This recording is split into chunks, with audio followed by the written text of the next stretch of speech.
so stupid!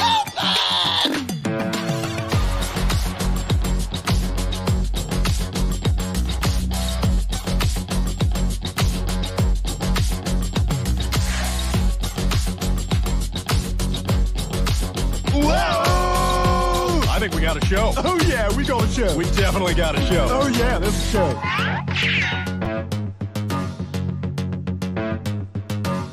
Yeah, you already know. Accountability is greater than entertainment. For sure it is. Poindexter Lounge, I see you out there, player. I see you. Keep up the good work. Keep doing what you do.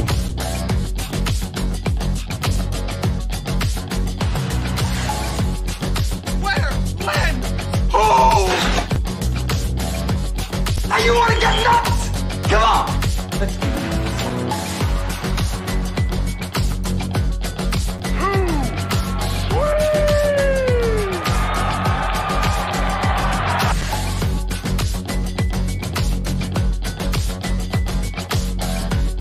Nicotina's mom!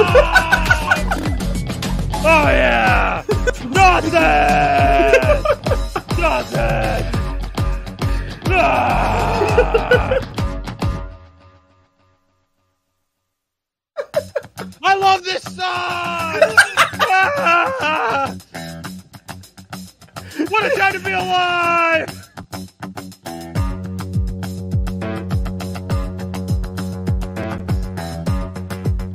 Like tease everybody a little bit, just tickle it a little bit.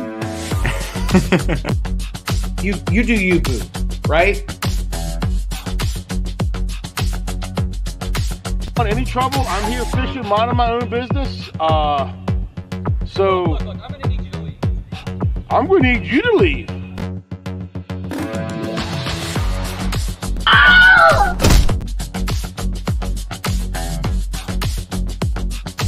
Wait, what the hell?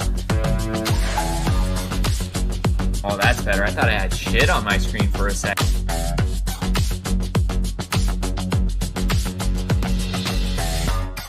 Yo. Hey, yo. Hey, yo. Hey, yo. Hey, yo. Hey, yo. Hey, yo. Hey, yo. Hey, yo. Hey, yo. Hey, yo. Hey, yo. Hey, yo. Like it's a massive thing, and so I want to see his thing.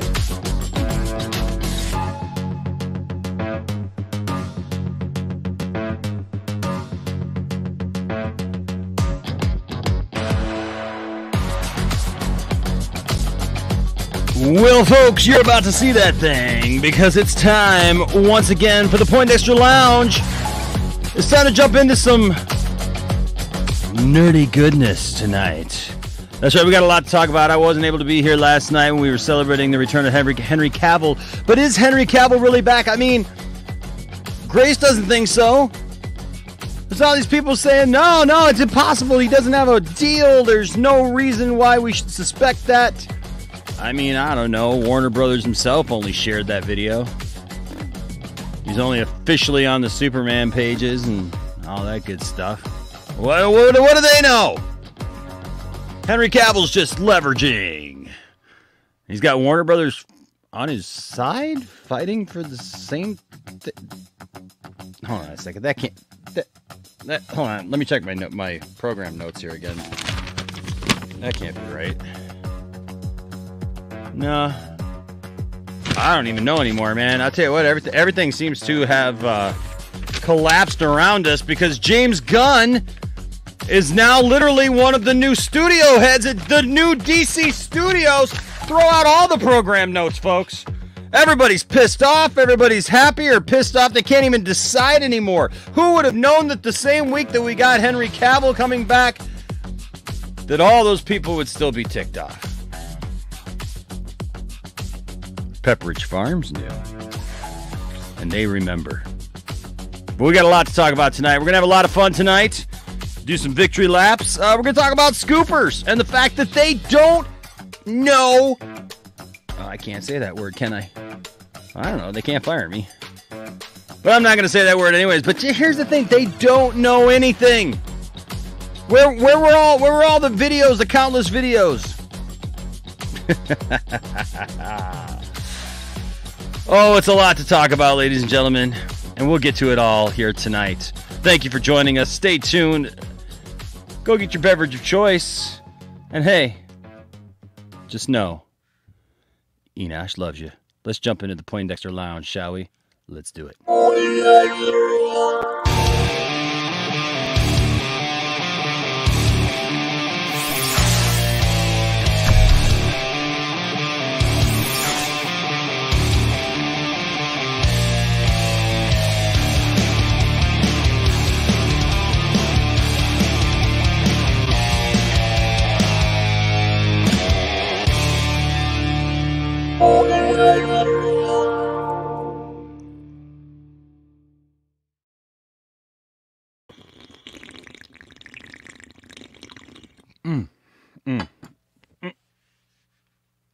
Hold on just a second.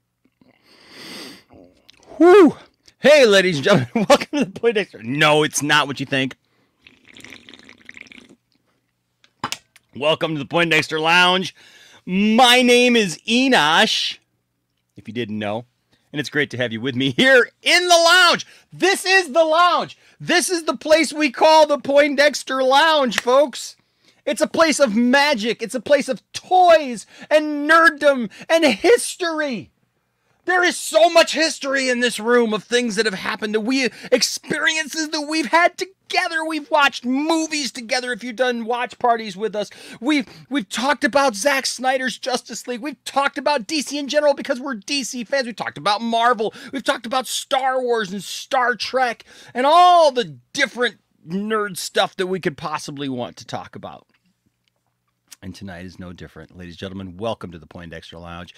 If this is your first time to the lounge, wow, you have missed out on a lot. But you know what? Just like Doctor Who, it's worth going back maybe and checking out some of that stuff. But you can jump in at any time. So why don't you go ahead and do that? Thank you for being here. If you're wondering what we are a place for nerds. And we're so glad to have you guys here tonight. So please, hit that subscribe button as well as that notification bell. Join this growing group of nerds because this really is the place to be. I'll tell you what, it really is a place to be. It's a lot of fun around here, and we have some great discussions, and we have we got a lot of great people here at the lounge. Whether you're in the chat talking, whether you're on listening to the panel discuss things, we got a great panel so far tonight, and we got even more joining. So hey, it's going to be a great night to be here. So thanks for being here. All right, that's just from me, from the bottom of my heart. I appreciate you all.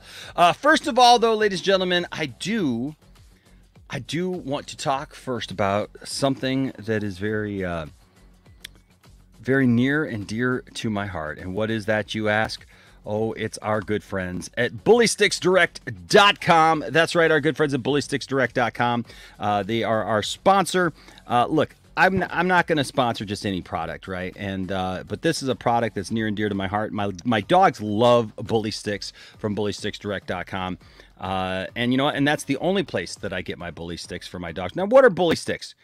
They're awesome different kinds of chews and and stuff like that, dog snacks and things that are they're not just dog treats. They're actually good for your dogs. That's right. They're actually good. Bully Sticks dog treats and chews. Let me go ahead and throw that up there right there. You can find them at bullysticksdirect.com. They're all natural Bully Sticks dog treats and chews. I think I said some variation of that just a second ago. But as you can see here, they got a really great website. You can pick from all the different kinds of things. They got all kinds of choices for your dog. It's going to give them variety. It's going to give them something different. And the great thing about these things is that they're all natural and preservative free. No added hormones or antibiotics.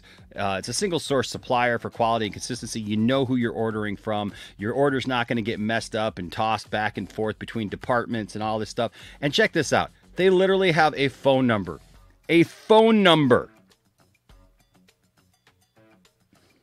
I can't tell you enough how much that means in today's world. They have a phone number there that you can call, that you can talk to somebody, that you can actually get your Bully Sticks and do whatever. Now, look, there's all kinds of different ones. My dogs lately, you guys know I've been making all these, doggy videos and stuff with the dogs. Yeah, you got the taffy gullets right there. The dog's been eating these. They just snap right into them. They're really good. These turkey tendons are really good. The braided bully sticks are really good. So it gives something to chew on. Of course, the original bully sticks are really awesome as well. They got tendons. They got these corkscrew ones that they look like curly cues, man. They look like really long fingernails, but the dogs absolutely love them. They got these pork snouts. There's all just kinds of great stuff. It alleviates boredom, lessens anxiety, just for fun. They're healthy. They're safe. And you can pick up any one of these things at bullysticksdirect.com. And if you do that, make sure that you use code Poindexter for 10% off your order. All right? And I promise you that your pets will thank you, as mine do all the time. My pets literally come up. They learn to talk because of Bully Sticks. Nah, I'm just kidding. But no. So that's that. Also, I never like to start a show, if I can remember, if I'm on top of things, that is.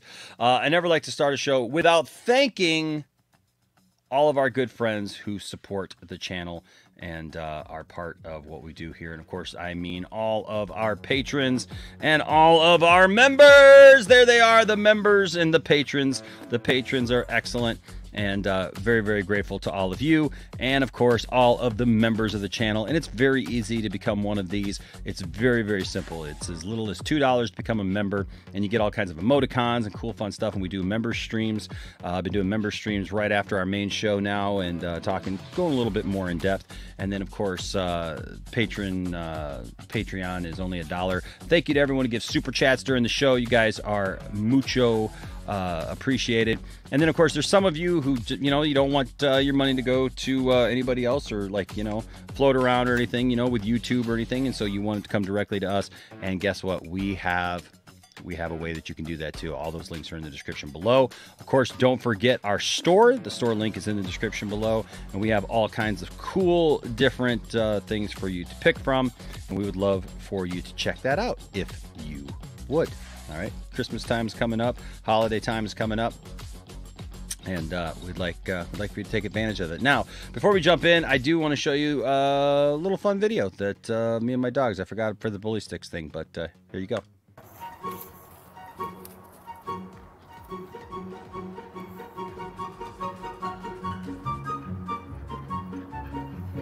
Yay! Playing catch outside is so much fun. Hey, what's going on? Why do you get to go outside? First you scare me with a vacuum, and now you play with her out there. Let me out of here. You better hope I don't get to you.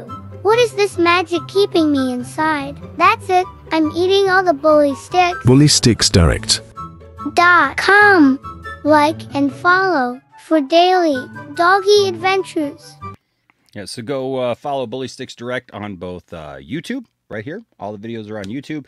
And, of course, on TikTok and Instagram and all those fun things. And, hey, it helps me out. It helps me out because they're our sponsor. Plus, Greg is a friend of mine. Literally, the guy who owns the business is a friend of mine. So there you go. All right. Let's see what's going on. Oh, also, don't forget, we do have a new giveaway. The current giveaway is this right here. And what is this? You say a tire?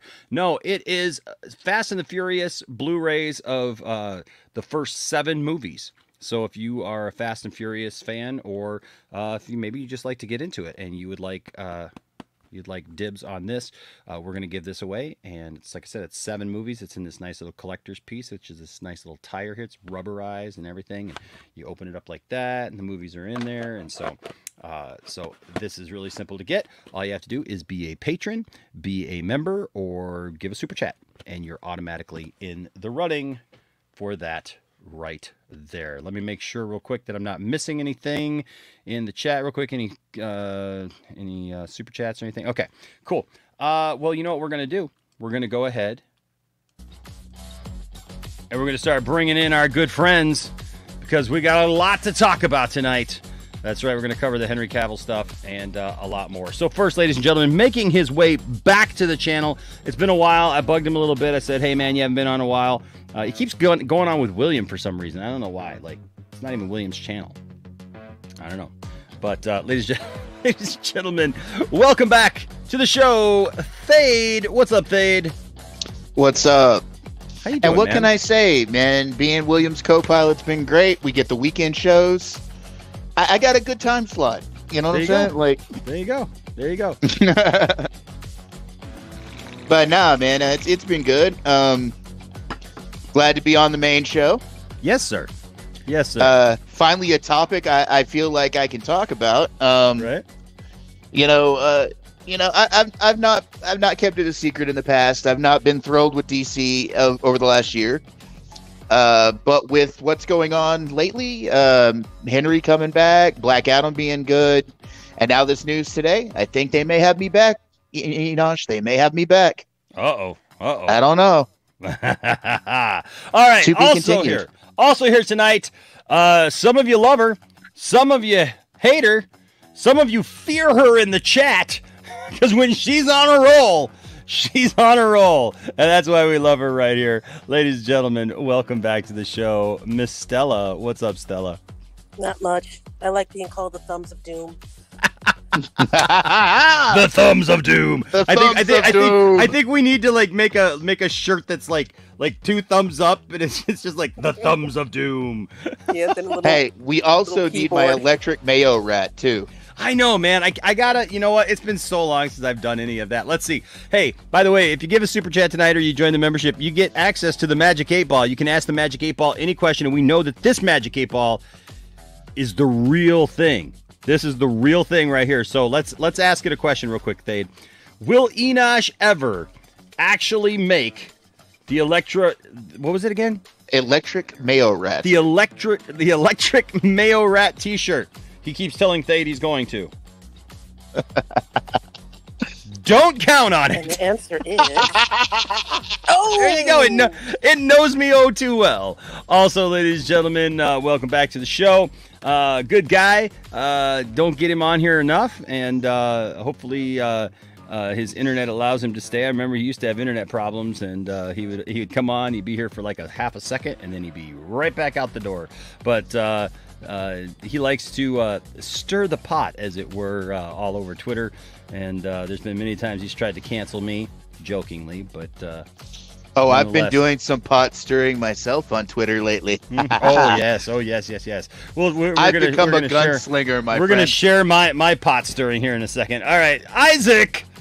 What's up, Isaac? Isaac.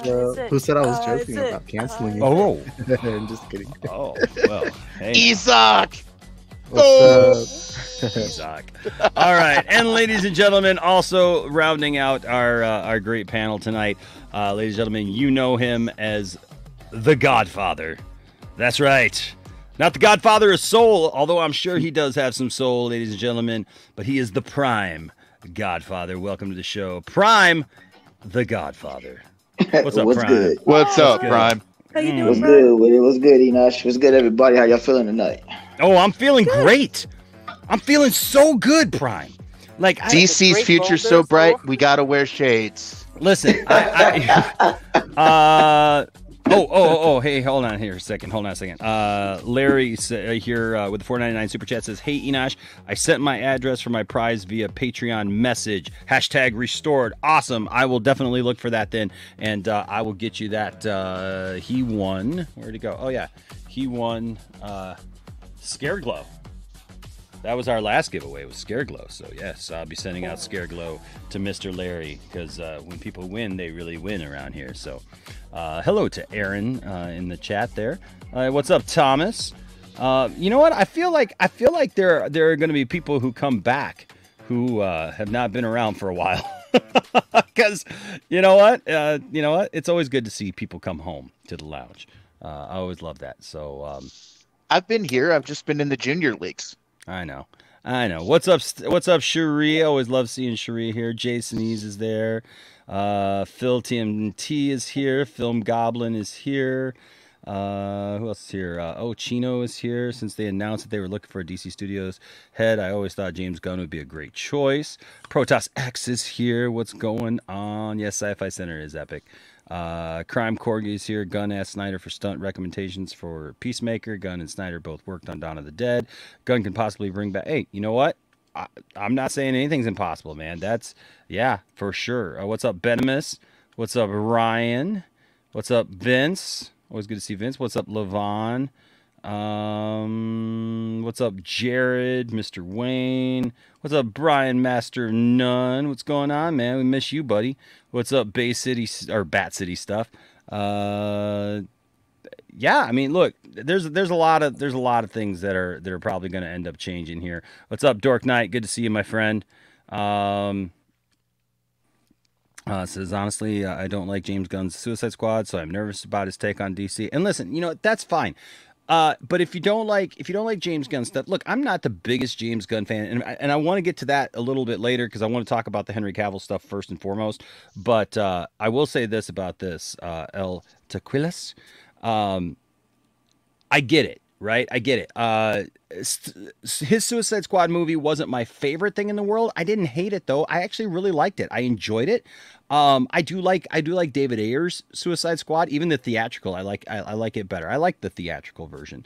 But I get it. Anytime there's something that maybe we didn't quite resonate with, but I think what we got to remember in this specific situation is he's not going to be directing everything, right? He's not going to be directing every movie and writing the scripts and doing all that stuff. He is going to be a studio head. This is what Star Wars fans don't understand about Kathleen Kennedy. Yep. Is they act like she's in there, like, and I'm not saying this about you, El Tequilas. I'm saying, like, but a lot of people don't understand, like, how this actually works. They think that they are creatives. What I think that this is a, and we'll talk about it a little bit later, but this is definitely a thing that is being presented, and even David Zaslav talked about how James Gunn understands creatives, right? And I said it in my little car video earlier when I was just kind of giving my first take on this, is that a lot of people have brought up concern over the creatives, and because there's been the shows that have been canceled and whatnot. And the thing is that some things had to happen. They had to cancel some things. They had to shut down some things. They're in, they got to make some money. They got to make some up some money somewhere. And in that process, they got to get some tax breaks back and do some stuff, and exchange some things. But in the end, it's all to get healthy so that they can then in turn again one day take more risks and be a healthy company. Unlike the last regime, which was just willy-nilly throwing everything at the wall and just didn't really care, and nothing was sticking, and it just made for an unhealthy mess, right? And so William here is calling you out, Thade. Hey, William, calm down, brother. It's okay. Look, we got the weekend shows. We're doing good, man. I mean, we got a great time slot. We all know. Also, ladies and gentlemen, joining us tonight, Mr. Anthony, the Trash Man Beltre. What's up, Anthony? What's up, everybody? Hello. Good to see you, my friend. What's up, Beltre? What's up? Okay, so yesterday, folks, I woke up and I went to work and my Instagram blew up because there was something that I was like, what? Are you kidding me? Is this real?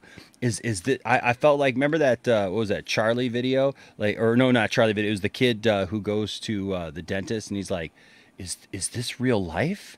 What is this? Because all of a sudden, man, there was Henry Cavill, and over the weekend, we all debated, and we heard certain people going on and on about how. Yep, going on and on about how, oh, no, Cavill's probably not back, man. Cavill's just, because they were trying to save face, and others were trying to, make allusions to the fact that, Henry wasn't coming back still, even though everything had been kind of talked about that already, because obviously if you didn't know, if you're living under a rock, not the rock, Black Adam came out this weekend, did really, really well. And it did? Yeah. Yes, it's doing very well. It's doing very well. Well, and, what I like is they made a point about the it took an 80% drop off in the second weekend. I'm like, all movies take a 65 to 85% drop off in the second weekend. It's not even the second weekend yet. First weekend. It's one day. And here's the problem. Today, or that was Monday. And there was like a bunch of other stuff that came out on that day. So it's one day. That's the problem. Like, but they're looking for everything that they can to just find something negative to say about this. But here's the thing. There were people over the weekend who said, no, Henry Cavill is not back. Grace Randolph made sure to let everybody know he does not have a contract. This was a one-off. He's not coming back. You know, you just need to get used to it. Get used to it. And look, I don't hate Grace Randolph, but I'm kind of getting sick of people like just not being able to, especially scoopers, not being able to just say, hey, here's the thing that happened. It wasn't what we thought was going to happen.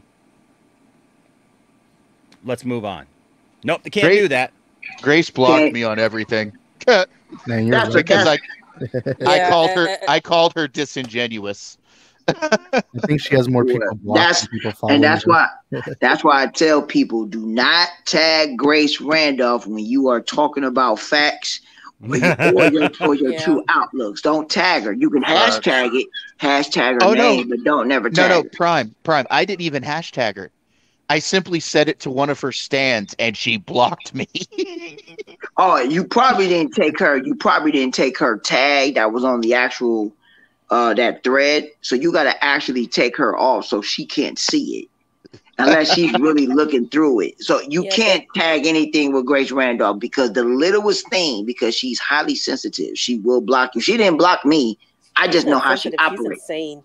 Yeah, she hasn't blocked me either, and I've had negative videos of her. Now, look, I don't go after her every week like some people do, Max. But you know what? Look, the thing is that like there have been times where I've enjoyed her reporting, and there's times that I don't. It's like anybody else, man. It's like I am not fully in with anybody to just go, oh, this is the person. I just listen to this person and everything that they say, and I just believe everything they say because I believe some people get things right, and I believe some people get things wrong, and I believe some people claim to have sources and stuff, and then they don't. And I'm going to talk about how none of the scoopers predicted what happened today. Oh. Great. Nobody had, after it came out, they're like, oh, Syl, and I'm just going to call it the way it is, because look, I like Syl, I don't dislike Syl, but I mean, come on, after it comes out, then you go, well, I knew 30 minutes before it came out. Bullshit. Exactly. Beta move. Bull. Well, shit. Enosh. Can I say it a little bit louder for you? Because that's bull. If you knew with everything literally that all these scoopers, including you guys go to bat every day trying to make sure that everybody knows every little darn thing that you know. And you're going to tell me it was too divisive. You knew it would have been divisive for James Gunn to come on. Do not tell me. What, were you scared that your audience was going to get mad at you for saying that? Because the truth is the truth.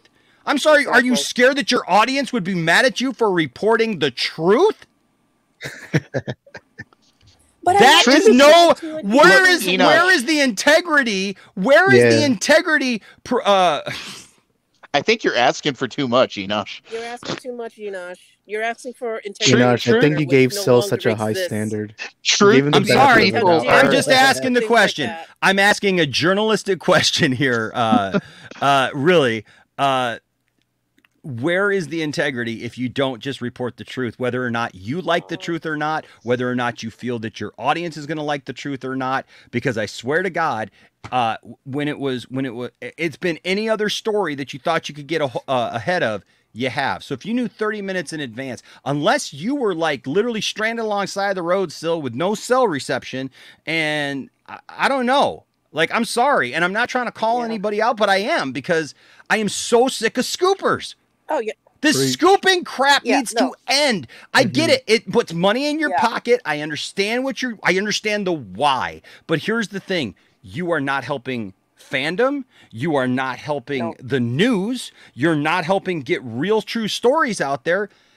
And Mikey is no better. And Grace is no better.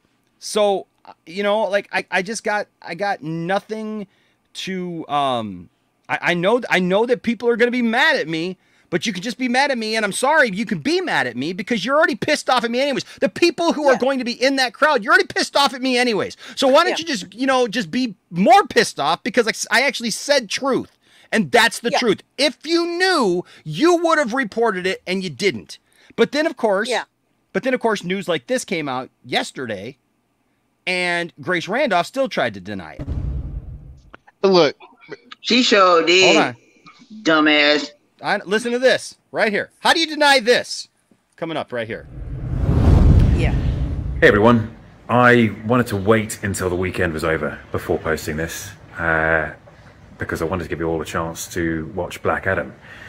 But now that plenty of you have, I wanted to make it official that I am back as Superman. And the image you see on this post and what you saw in Black Adam are just a very small taste of things to come. So there's a lot to be thankful for, and I'll get to that in time. But I wanted to thank you guys most of all. Thank you for your support, and thank you for your patience. I promise it will be rewarded. So, and that's tell why I'm a me, Henry Cavill fan. I love the Man of Steel suit. Oh, tell me how in the world you can take the man saying, "I'm here to talk about the fact that I am back.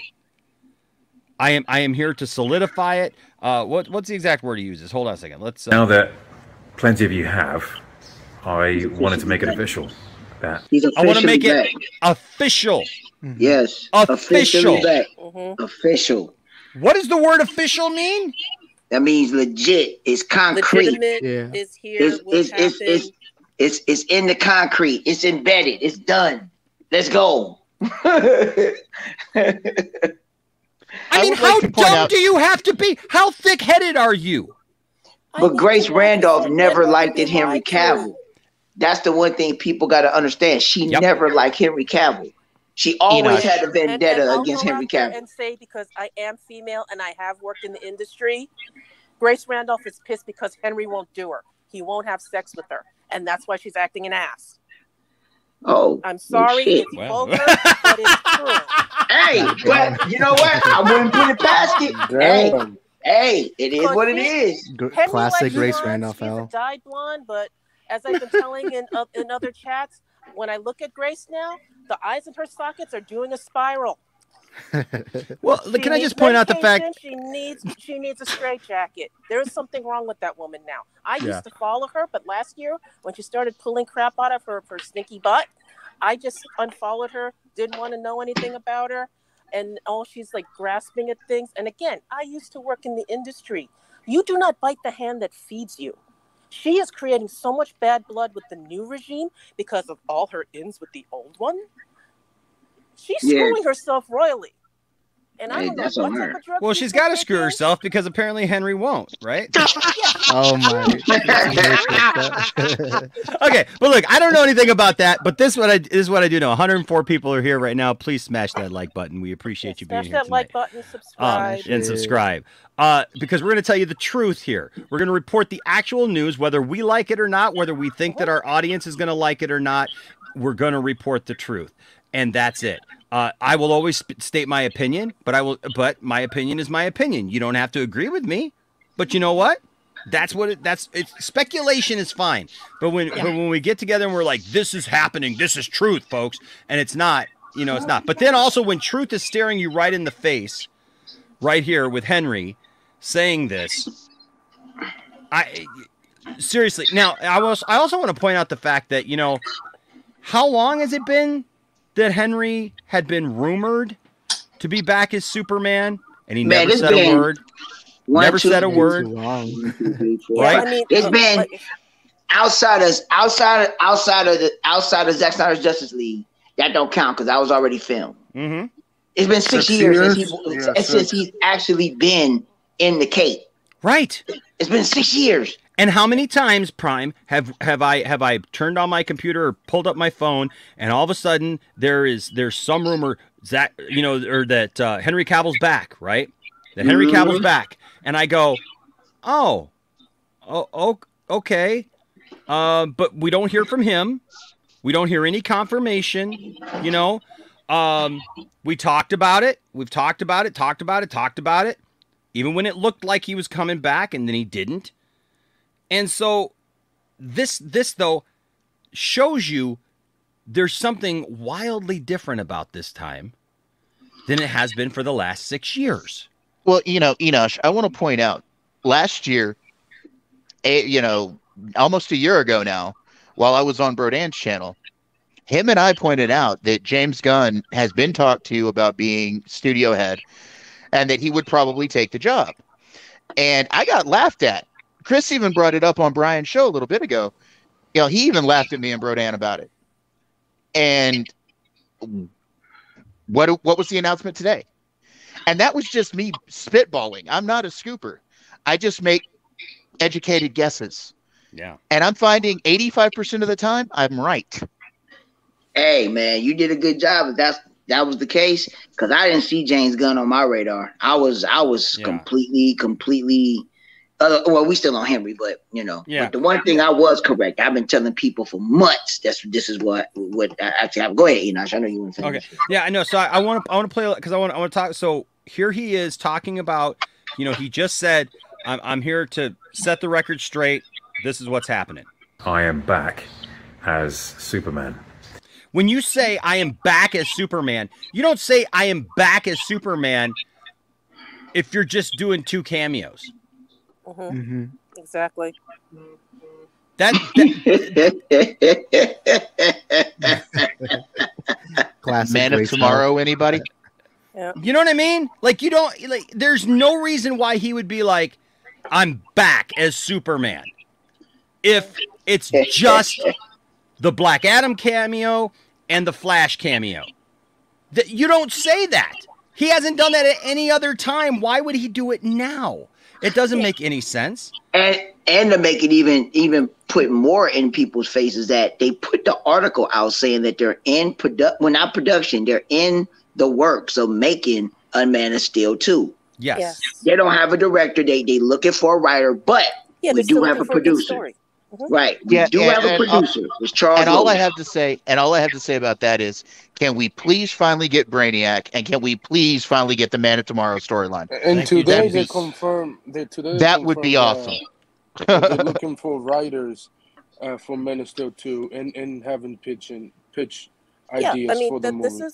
This is how the process goes, folks. And again, Henry Cavill and Danny Garcia, his manager, which also manages Dwayne Johnson, The Rock, have been telling you the Superman's cape is still in his closet until further notice. Yes. Yep. So please hear it from the horse's mouth, not from a scooper, not from a really crappy website that knows nothing. Again, I have worked in the industry. I have an inclination for this because I've studied the entertainment industry all of my life because I love movies. I love TV. These big people like Sil, Mikey, and the rest of them, I don't know them. Oh, and Grace Randolph, I don't know them. I don't care for them. If you want drama and bullshit up your ass, go watch them. Go listen to those lies. And then wonder why, oh, she got that wrong. There are consequences when you get things wrong in the industry, okay? The ones that really matter, you lose your job. The reason why I'm hard on some people is because I've almost lost my job because I didn't do something right, or I didn't vet myself and I didn't check something and do my due diligence. Believe it or not, I don't want you to get in trouble. But no, these people will make up lies and for not sure. care and not realize the consequences. And like I said, with Joyce Randolph, I think that poor girl's on drugs and she's going to lose her money supply, which means she's not going to have access to the drugs that she needs anymore. And yes, go please tell her that Stella Baxter said this. Go right ahead. Go right ahead. Have her block me on everything and everything. I'll be in a very good club with very good people if I get blocked by her. Well, okay? I mean, I feel, I feel graced. Oh, did I say that right? You know, she did block me for saying 2 words: disingenuous journalist. Yeah, and also anyone that says that they're a journalist, integrity and honor means something. Even in the industry, Because let me tell you something. Lying BSers get the shaft really quick. Okay? There's some people that kind of The excel in shaft. those things. Mm-hmm. But trust me, the people that actually do the work will make sure you get sugar in your gas tank. Okay? You will not go far. So be careful what you do, what you say. And Grace Randolph, to me, if she really needs her scooper job and the revenue and the grifting that she does from it, she just shot herself in the foot. She's not only is she supporting an old regime that has failed, but she's shooting her foot in with the new one, and all the other studios see this. The views stated are those of Stella Baxter. They do not necessarily reflect those of the Poindexter Lounge or its guests, but we love her, and I mean, they make sense. So there is that. Okay, so let's continue. I want to hear some more of this goodness again of what he went on to say. And the image you see on this post and what you saw in Black Adam are just a very small taste of things to come. What? Yes! What? More taste. Oh, What? There's more to come? No. No, Henry, no, there's not more to come. Don't be hyping us up like that. Please, Henry, do not pull us into your negotiating tactics. Our hearts are too faint to be able to handle this after 6 years of waiting. Wait. No, you know what? I freaking believe him when he says it because he's freaking Superman and you're not. I love this energy, Enosh. Enosh is goated. The ranting Enosh is a good Enosh. Enosh is rested. Do you know what this means? This I means know. you can kiss the mole. There is the mole, Grace Randolph. Grace Randolph is the mole. Oh, the mole is so great. It's right there for you to kiss. Oh, it's so great. Oh, yes. I know. This whole time you've been looking at the mole, haven't you, Grace Randolph? You've wanted it so bad. You've almost wanted it as bad as you've wanted Henry. Yes. You want Henry. But you can't have him, but you can have this mole. I take the mole. There it is. Mole. Kiss the mole. Okay. So listen. And also even Amy Adams was pushed out by Warner Brothers as Lois back in 2018. Yeah. So she's back. She's back too. Fully. Yeah. I'm sorry. Go ahead, Enoch. No, I'm just saying, like, this. How do you listen to that? About there's more to come. Like, this is he's very specific here, guys. Like, I mean, come on, Grace. Anyone who doesn't believe it, Grace, all of you people, for God's sake, it's not like he's being vague or anything and be like, well, you know, hopefully we get more, so make sure to like and subscribe for more. Maybe one day we'll get some. No, he's like, listen, the Black Adam thing is just a small taste of what's to come. Like sounds pretty vague. I'm just kidding. Yeah, it sounds very vague, doesn't it? I mean, like, I wonder what he means by this. You know, like, I don't know, man. Well, see you in the Flash movie, Henry Cavill. Yeah, okay. Yeah, I got that small cameo in the Flash, so make sure to stay for that next year. Yeah, It might not be a cameo though. He might have a scene because that's gonna be important. It might just be a scene with him and Ben Affleck in there. It's probably a scene with him and Christopher Reeve. Oh my god! No, Superman, No Way Home. Superman, No Time to Die. Go ahead, Prime. No, what I'm saying is that but I believe that he has a full scene. I mean, it's been out there. I mean, he's in the movie. Same thing with Ben Affleck. They're in the movie. We just don't know if it's a cameo. But I believe it's a scene or something. They probably have like maybe 2, 3, maybe 4 minutes of screen time, maybe more. We're not sure, but but they're in the movie. So, So, I mean, there's more to come, he says. And then he goes on from there. Oh, he doesn't stop there, Grace. Oh, not by any chance.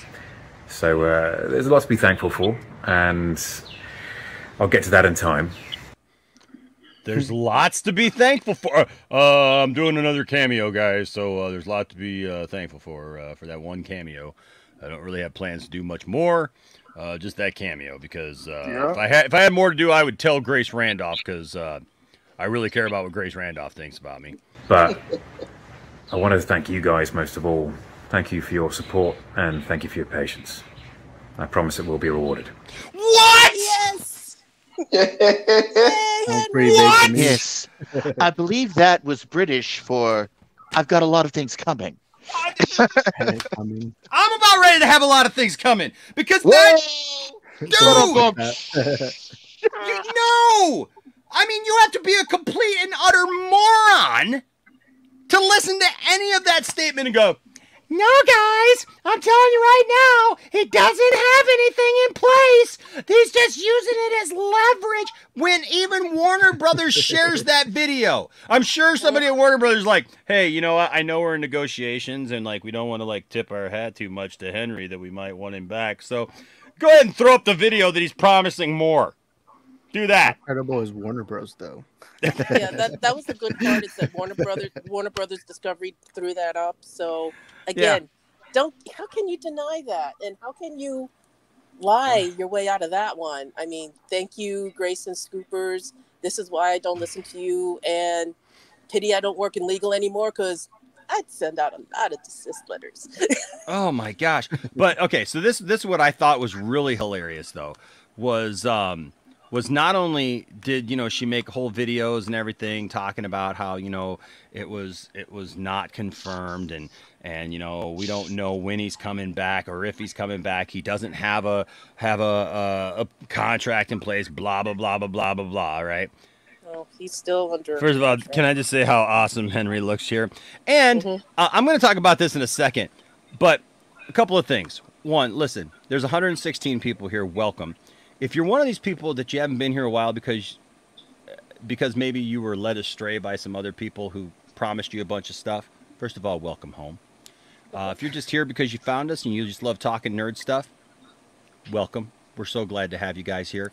But if you are one of these DC fans that today I saw griping about Henry Cavill, well, I've seen over the last few days, when he's got a curl. That's dumb. We're going backwards because they brought the curl back. This is the dumbest thing ever. Enosh, can we also try the blue and the red, and this all stands for the old Superman? Can we can we just get the black suit? That's it. Superman. Everybody wants the black suit, and the black suit has notoriously in the comics books been about healing or resurrection. Yeah, but this is the key with that, is because you have a lot of individuals that are anticipating that Man of Steel 2, or whatever which title that they plan to use, but I believe it will be Man of Steel 2, is that it will make sense for them to start off with the black suit and then he transitions into the blue suit and goes back into it. But you got a lot of these individuals that's not thinking that. That's what they're hoping for, instead of just looking outside the box. They may not do the black suit when they do in the other one, and he just might just be in the blue suit, and depending on how the story connects to whatever part, or it might be something new entirely. We don't know yet. But the weirdos and the idiots, that's what I call them. They don't think like that. No, because they're just go Google Superman. Just go Google Superman and see what color outfit he's wearing. Dude, I know it's hard for you because you guys aren't really DC fans. And listen, this is something that I would. Go ahead. I ran into somebody on Twitter. What was it? 2 weeks ago now, Stella? I think so. Yeah. The guy was sitting there saying that Superman's outfit, the blue and the red, was American propaganda, and American propaganda. Jesus. Oh my God. And that he needs to just wear the black suit, otherwise he stands for fascism. Okay, well, yeah, just let it be. They don't know nothing about Superman. That's why I say don't pay attention to these idiots and weirdos, because they are not true DC fans. I wasn't trying to pay attention to him. Yeah, they just He unleashed on me for a week and a half. This dude stalked me for a week and a half. Listen, this dude stalked me for a week and a half. Here's the thing. Tell me, and this is something I feel I need to address, because, look, I want point blank out there. Everybody knows I love Zack Snyder's vision for these characters. I absolutely love Man of Steel. I love BVS. I love Zack Snyder's Justice League. Okay. But,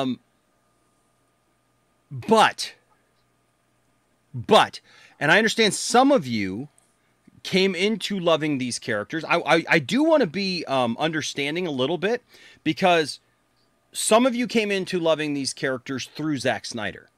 Okay. Good point. You saying right there. Good point. Right. Some of you came into loving these characters through Zack Snyder and his vision. And so this is maybe for you, all you know. Okay.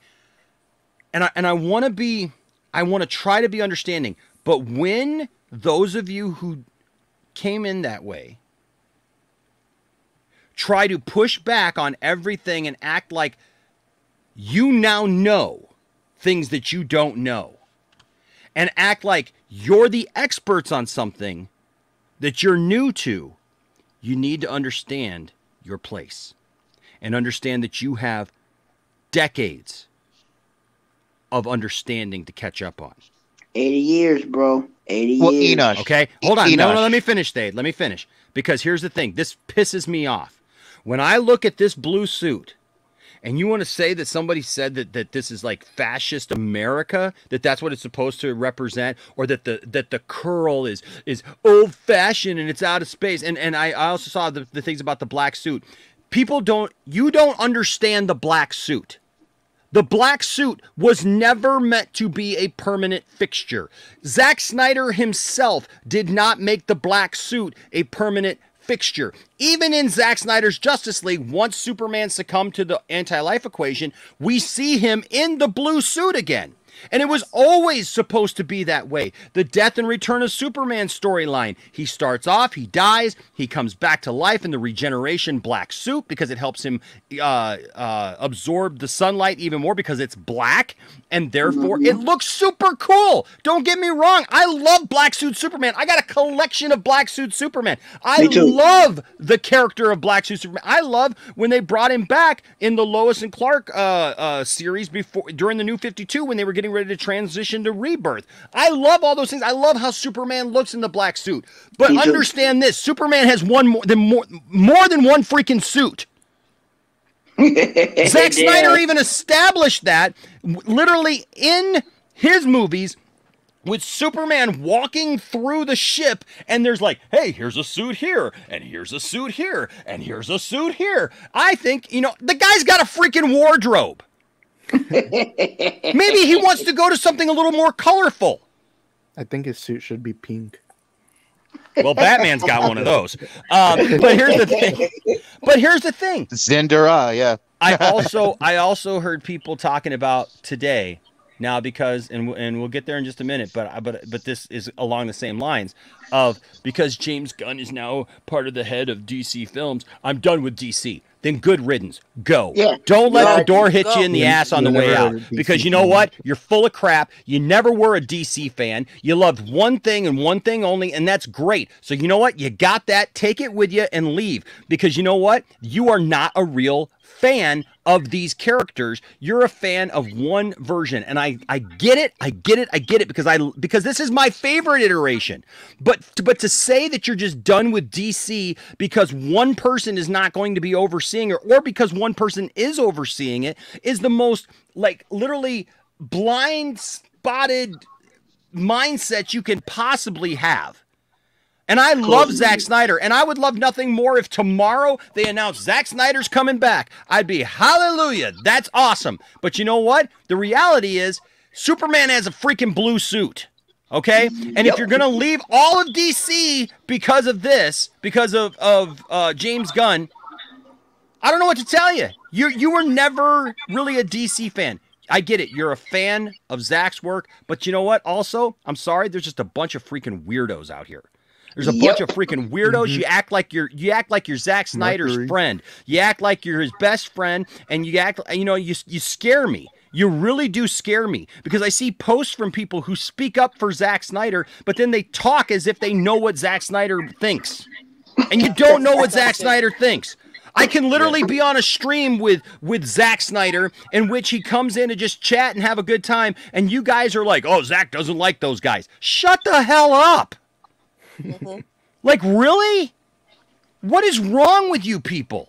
It's going to get worse before it get better. I know, but you guys will listen to these people are weirdos, and you'll go and listen to people and bow down at the altar of people who are lying to you, feeding you literally just garbage on a plate of everything they think you want to hear, and how much of that's coming true? Oh, but they got this one thing right over here. No, bullcrap, they got with one thing right. So they got kind of, sort of, maybe over here, and all of a sudden, because of that, we're just going to wipe the slate clean with all the stuff that they obviously didn't get right. Right? I mean, what happened to Deborah Snyder, who was supposed to come back and be the head of DC? That wasn't happening. That wasn't happening. That wasn't happening.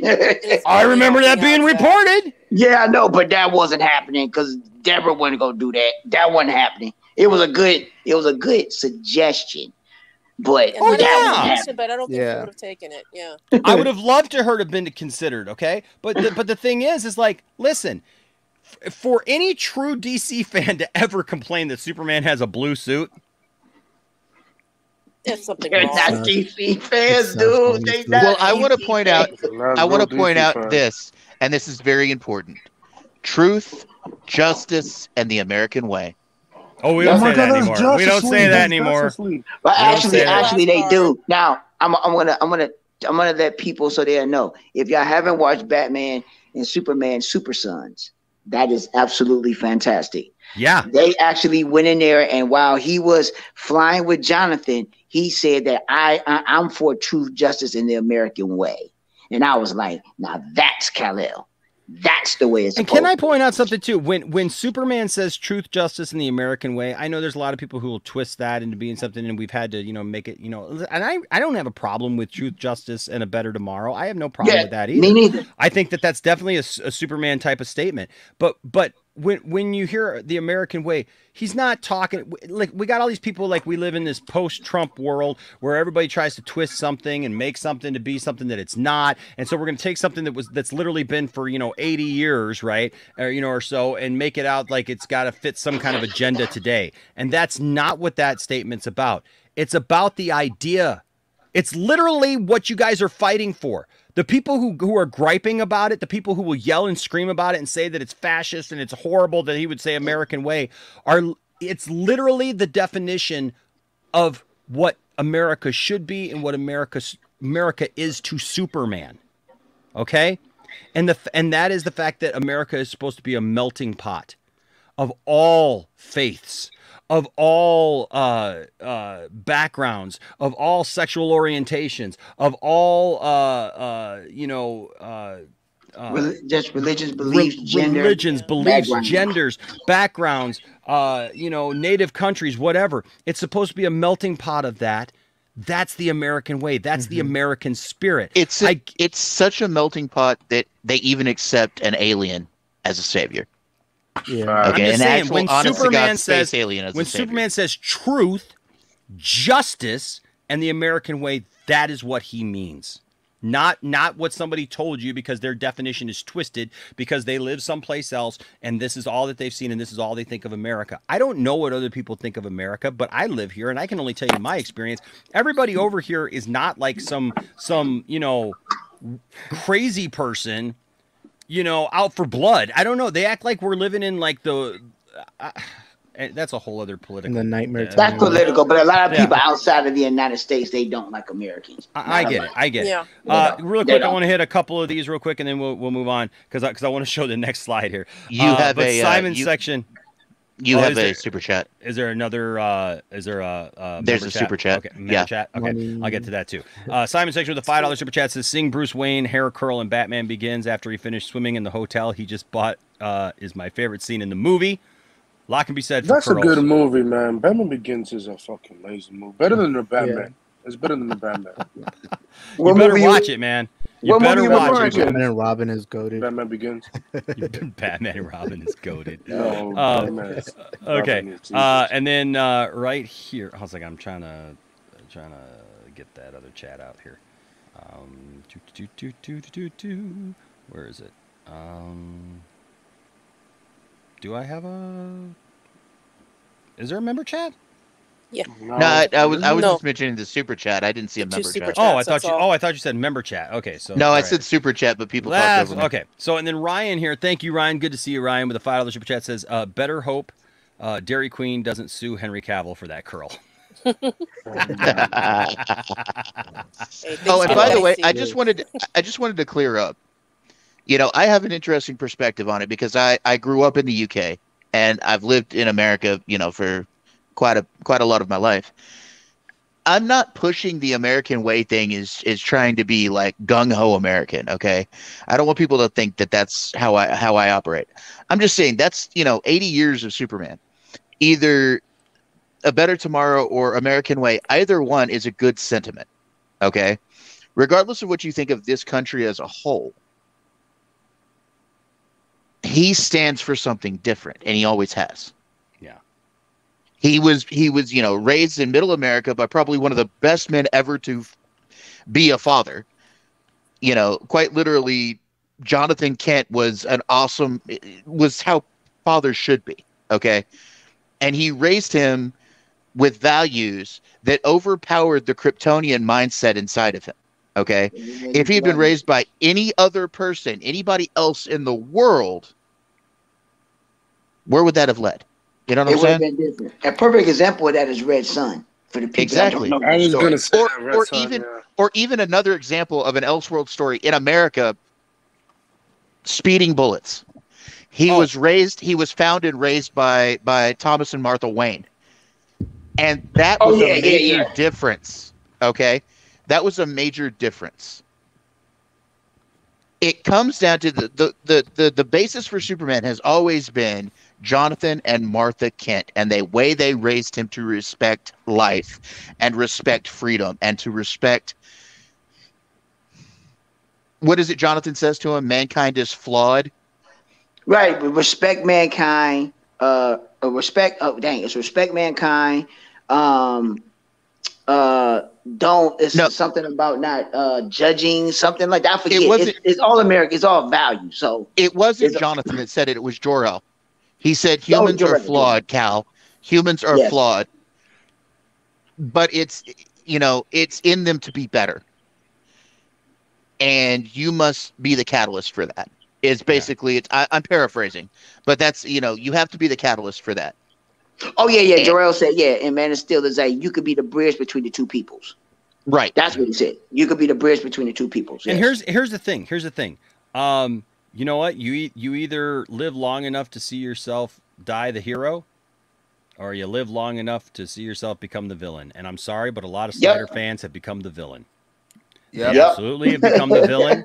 You guys have turned a leaf where you guys don't care about what's right anymore. You don't care about what's actually true anymore. You literally will just confound yourself with lies and surround yourself and prop up heroes in the fandom that will lie to you, that will just tell you what you want to hear, that will literally just spoon feed you all the Snydery goodness that you want, and you just don't care. And you know what? This guy was one of them, Mercury, and you know what? Now you're turning on him. You guys have do you guys not realize what you guys have done? You guys, now you've turned on Mercury. I saw this, Mercury is on Twitter, and he has been the big one that everybody's been supporting, and they're like, oh, we love him. Now you all don't love him. Okay, now you're all pissed off at him because he supported this kind of idea of the new regime and stuff, and you've turned on Henry Cavill, and the Twitter people went after Henry Cavill, all these Snyder bros that are just not, I don't know what world they're living in. They turned on Henry, called him a traitor. They've turned on Gal Gadot at some point. They've turned on Ben at some point. They've God, you guys are going to wake up one day and Ray Fisher is going to be enemy number one to the Snyder Bros. And it's going to be weird. One day you're going to wake up and they're going to be pissed off at Zack Snyder himself. Oh, it's probably going to be right after. It's probably going to be right after Zack says something along the lines of, "Hey, I endorse this." Right, and that's the thing is people are morons. They don't get that James Gunn is friends with David Ayer. They've literally exchanged and Zach's, and they've exchanged tweets. They've talked about how much they support each other and all these things. And people are still going after today. People who are like, hey, I think this, it could be a good thing. Oh no, you're a pedo lover. Then the guy that you follow is a pedo lover. Guys. Like by that definition, you guys are morons. You keep moving the goalpost all over the place where you guys literally can't keep up with your own rules. Disney vetted Gunn, so that should be right there and finished. You know what's crazy? It was Alan Horn that fired James Gunn, and now he's the DC head now. Think about it. Yeah, we're going to get into that. Yeah, we're going to get into that. So we're going to finish this. We're going to finish this one, but I thought this was hilarious because yesterday, Grace said this at first. She came out and she's like, apparently there will be big DC news story today. I am sworn to secrecy because I know, but no hints. So no hints. No. I'm afraid. Very hush hush, but big. And then she sticks her own foot in her mouth by later in the same freaking thread. There's Anthony too. Yeah, there's Anthony, by the way, saying, watch Grace now block people today with extreme prejudice. She can't just say congrats to Henry for finally confirming he is back. That's confirming she has an axe to grind. But no, like literally in the same thing. She is saying in this first tweet, hey, apparently there's big DC news. There's a big DC news story coming today. I am sworn to secrecy. When you say you're sworn to secrecy, what does that mean? I don't know. That means, let me explain to you what that means. When you say you're sworn to secrecy, when you say, hey, there's big news coming and I'm sworn to secrecy about it, well, if you don't know what that news is, yeah, nobody's going to swear you to secrecy. Exactly. That makes no freaking sense. You're not sworn to secrecy if you don't know what's coming. Exactly. Because you don't know. Nobody's worried about you blabbing about it because you don't know what it is. She just made it up. Okay? Yep. That's how secrecy works. I mean, yeah, I feel like I'm in that commercial. Like, that's not how any of this works. That's not how this works, for God's sake. Now, she would be credible. It would be credible if she said, look, I can't say anything because I am under an NDA and I can't do anything until it's dropped. But I do know what's about to happen, but I'm under an NDA. I can't say anything until they actually legitimately put it out there. So yeah, I can't put it out myself. But Prime, even if she did know what this was, right, and she was sworn to secrecy, that's fine. But she even says, I can give no hints. If she can't give any hints, that means that she knew what was coming out, right? I mean, that's what that means. Oh, yeah, I mean, that's what that much. means. That's what that means. Hey, guys, I'm telling you about this. There's big news coming today, but I'm sworn to secrecy, so I can't tell you. And no hints. I can't give you any hints. I'm afraid it's very hush-hush. But trust me, it's big. And then in the same freaking thread, she goes, never mind, it was just Cavill thanking fans over his Insta. Yeah. Out yourself, really big. God damn, what a big L. You know what that means? That means you didn't know what it was. How were you sworn to secrecy and unable to tell us if it was just Henry Cavill telling what? Bro, she literally got herself on the shit. Like, and you guys wonder, and some of you guys wonder, you guys come at me on Twitter and you come at me in here and you make up fake accounts and you do all the thing because you're pissed off at me because I don't follow the scoopers and you do all the stupidity, but yet I didn't even see this tweet. I just heard all the mess. I didn't even bother me. I didn't even see this mess. There it is. Yeah. I mean, come on. Crime ain't missing anything, trust me. Apparently there will be a big DC news story today. I am sworn to secrecy, so no hints, I'm afraid. Very hush-hush, but big. Winky face. And then, never mind, it was just Cavill thanking fans over his Insta. She didn't know nothing because that's a big L. That's an L. You didn't know a thing. Made it right. If she known, she would have been like, blah blah blah. Congratulations, and then let it be. Yeah, here's the good news. But since she's a Cavill hater, it's just like, please, Grace, please just demonstrate more how you're a grifter. And you know nothing, and you're going on really bad hunches that don't serve anyone any good. So, I don't know. But, yeah. Oh, my. The more making love to the mic. Make love to the mic. Make love to the mole. Oh. The mole. Mi amor. Mole. Mi amor. Molly, Molly, Molly, Molly, Molly, Molly. Oh my god. He's Love humping the mole. camera. Live the mole. Be the mole. Be the mole. Live, laugh, love the mole. In order to love them all, you must become. There it is, Grace. There it is. Scooper, Sil, Mikey, all you guys who literally just make crap up on a daily basis. You got nothing. You knew none of this was coming down the pipe. I'm sorry. I'm just. I got. Not a half hour before, 15 minutes before. Oh yes, I knew. I knew about it. Oh my God. You know what? I asked the Magic 8 Ball last week, and it told me that Henry Cavill was coming back. So who knew what now? I feel like Sil has like a notepad of all the excuses he could come up with, and he ran out of all of them your and used the sources one. stink. Good Lord. I mean, look. Okay, listen, here's the thing. You expect me to believe that you guys have real sources at Warner Brothers and with DC and all these things. First of all, Mikey expects us to believe that he has sources with literally everybody. Whatever. Really? Zilch, none. Really? You just know everybody, right? So 100%, right? 100% across the board. All your scoops are right. Whatever. Okay. But you expect us to believe that? No. I mean, look, hunches, guesses, whatever you want to call them. I don't know. I mean, look, a broken clock is right twice a day. But this is nonsense. Yep. This is nonsense. And I hope to God that some of this stuff starts to make people wake up and realize it. That it won't. I know it won't. It's like Superman fights the never-ending battle. Apparently, we do too. So, real quick, Ryan Hartwell here with a $10 super chat. Thank you, buddy. Appreciate it, man. Says, I was wondering if you could show the video for Boxtown if you haven't already. A little off topic, sure, but it does relate to WB. I'll check out what is Boxtown? Yeah, I have never. I have no idea what that is, but hey, sounds interesting. Well, while everybody's talking, I will check that out. But yeah, so and we'll see if we get on. If not here, maybe we'll put it on the member stream or something. I don't know. But yeah, so she literally tweeted that, man, and I just, and then you got stuff like this, which is literally Hiram Garcia. Right, that everybody was trying to quote, saying Hiram that Hiram was saying that some friends of ours or people that we know were saying that Hiram put it out there that Henry doesn't have a deal. This was just a thing. It's like we wanted to come back.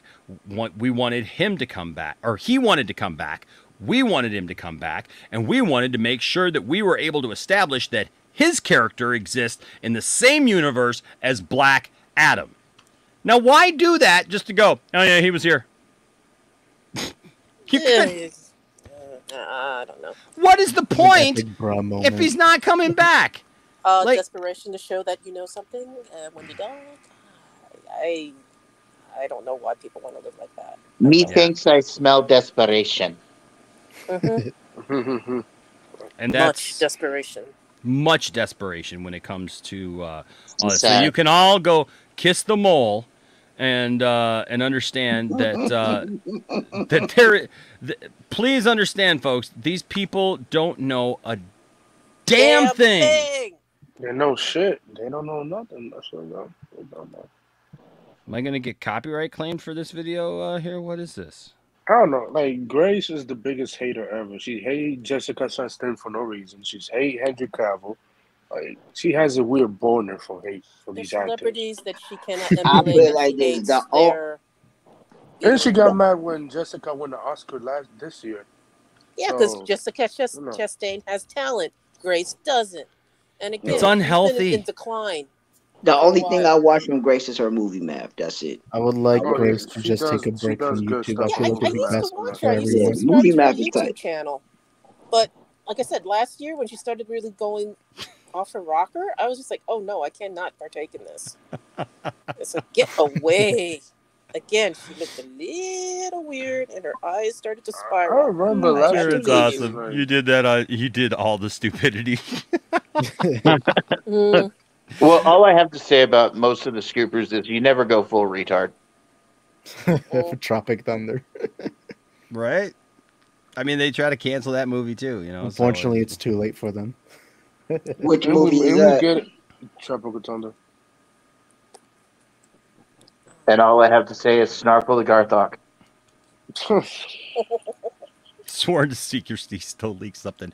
Like I'm sorry. I have no sympathy anymore for these people when they're found out, when you know, when they're exposed. Yes, smash the like button or kiss the mole. I don't even have to move my lips. That's how good I am. You're my God, Seymour. Oh my gosh. Sheree says, okay, I can finally say this. I am the source. Well, no wonder. The source. Michelle, you had a Superman comment? I wonder But who the source Enoch is. told me that Zach will be back for Wonder Woman 3. Oh dear God. Who knows? Yeah, that's when I started. That's like, what losing. Grace said last year. That's what Grace said. I Bro, was like, you oh my have to gosh, bot to be subscribed to these That there was scoopers. one of the the Snyder Bros that were like, oh, Zach Ghost directed Wonder Woman 1, and I'm like, oh, get the hell away! What the hell are you smoking? He and Patty worked together to make up the story for Wonder Woman 1, and that's how amazing that movie turned out to be. So for the crap that they make, no, the crap that these guys make up, it's just like, yeah, prove to me you know nothing of the movie business. Prove to me you know nothing about Zack Snyder. Well, this right here proves, like, people who don't know about Zack Snyder, people who are mad at Zack Snyder though, over the past. Marcus says Jeremy from Geeks and Gamers said he is glad that Snyder is not involved in the DCEU anymore, and he prefers Gunn to head it. He's still mad about last year. Okay, this is okay, but you know what? If he said this also shows me. I mean, it's come from the same person who doesn't understand that Kathleen Kennedy is not making the day-to-day creative choice. She's not writing stories and not writing. I mean, yeah, she's head of the overall group, but there's other people who are a part of that, right? And so, like, Gunn is. It's not like Gunn is going to direct the rest of the DCEU. Nope. Like, literally, Zach's role when he was here and James Gunn's role are completely 100% different. What people fail to realize, they have a cloning machine, and so they just have multiple James Gunns do multiple movies. Well, if we were going to do that, why didn't we just clone Feige? That is a good point. I mean, all the people who want a Feige so bad, they literally called this like his Feige, whatever. I'm sorry. What were you saying? You do remember, at the end of She-Hulk, we had the Cavill robot. Yes. Oh, that was great. Oh, I was saying, are you on the next topic yet, or? Yeah, we're going there in just a second. I just want to make sure that I got all this here. But yeah, so listen.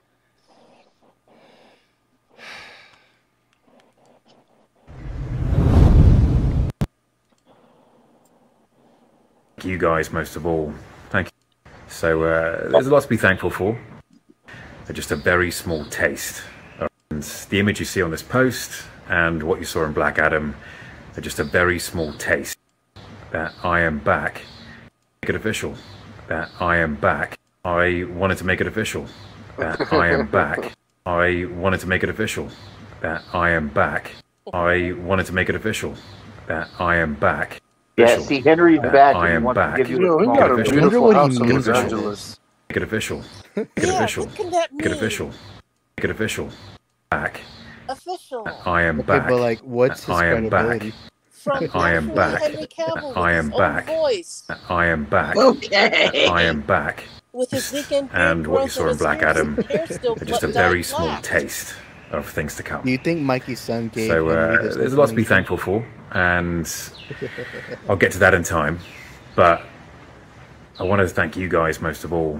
Thank you for your support, and thank you for your patience. Heck yeah. I promise it will be rewarded. I don't know, man. I And think thank you you, guys Henry, put for too much holding into out it. all these years from the horrible old regime to stay wanting to be Superman after all. I wonder the if crap he's they put you back. through. I wonder if he's back. No. Maybe he was trying to say his back hurts. You know, It's from all the working amazing, out. man. Or maybe he's trying to say that the old regime needed to get off his back. I don't know. It's something about his back, I think the guy needs to see a chiropractor. I'm just saying. Probably. But right there, man. That's the man. Henry Cavill. He is back. He is our Superman, and it's been it's going to be well worth the wait. Your mom, who apparently can land Henry Cavill, according to that joke, more than Grace Randolph. So there you go. Oh.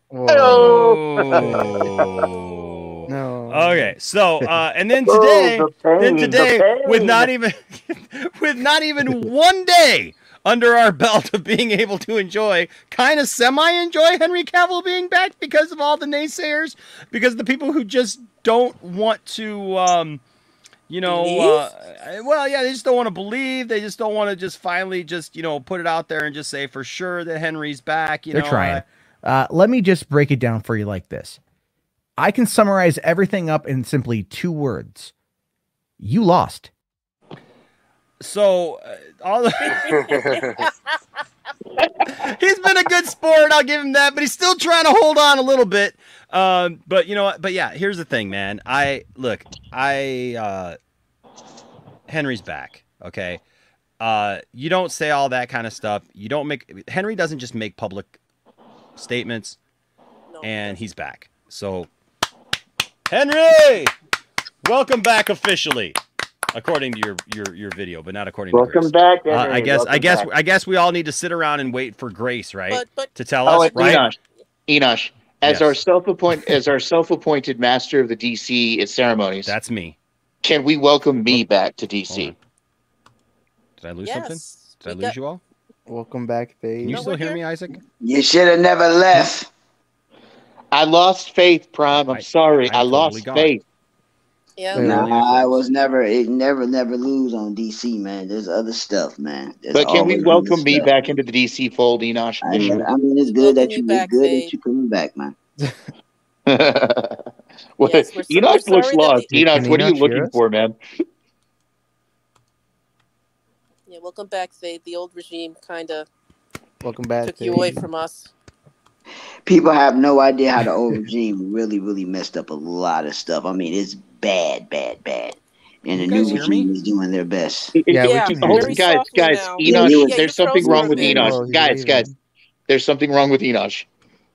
Yeah, you was froze a little bit, bro. Yeah, he'll be back. A little bit. Yeah, he'll be back. I know he disappeared.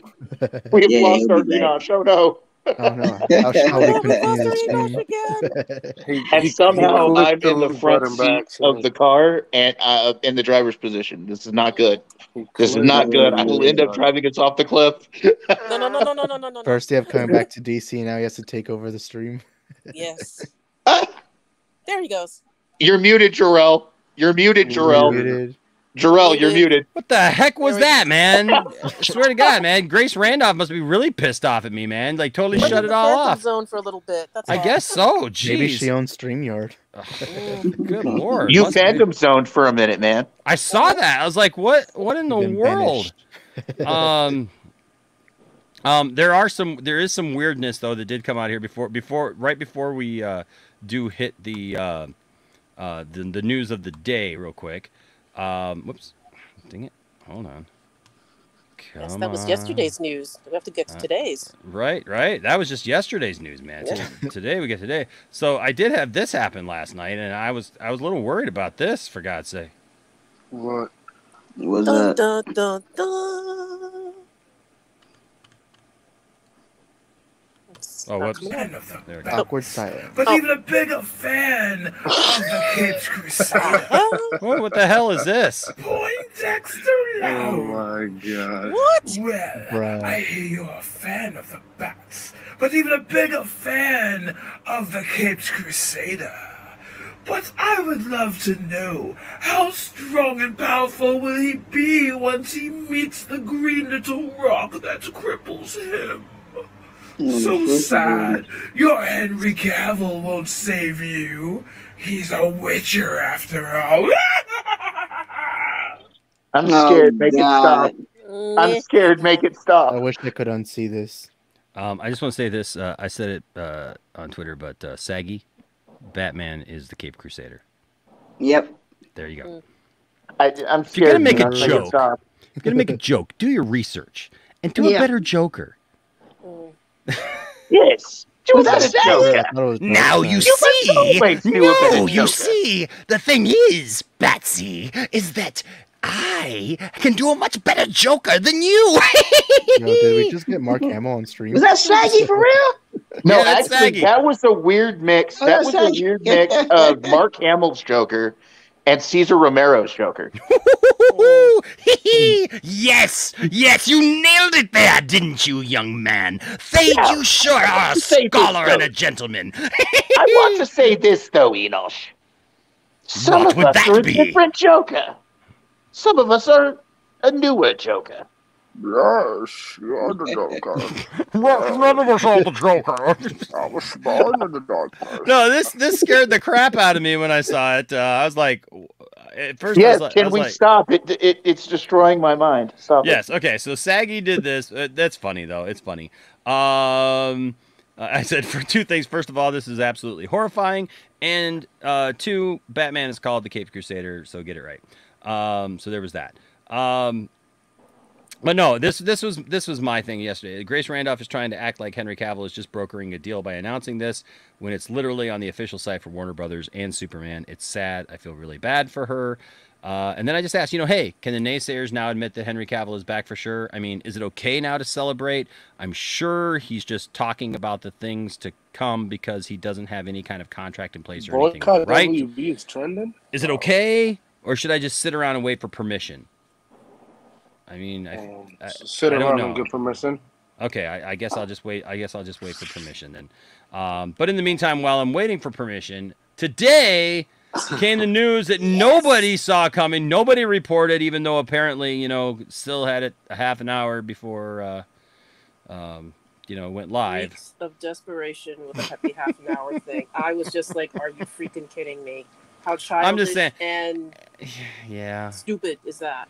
It Classic is what it Solo. is. Yeah, It but is okay, what it is. so here we go. Yeah, I know it is what it is. DC Shocker.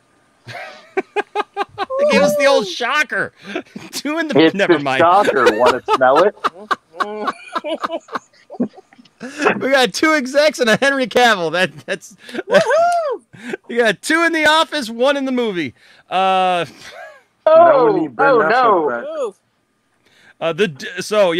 So James Gunn and Peter Safran to lead film, TV, and animation division exclusive. The duo will report to David Zaslav and assume the title of co-chairs and co-CEOs of DC Studios. Look at James Gunn there looking so happy to be in this role.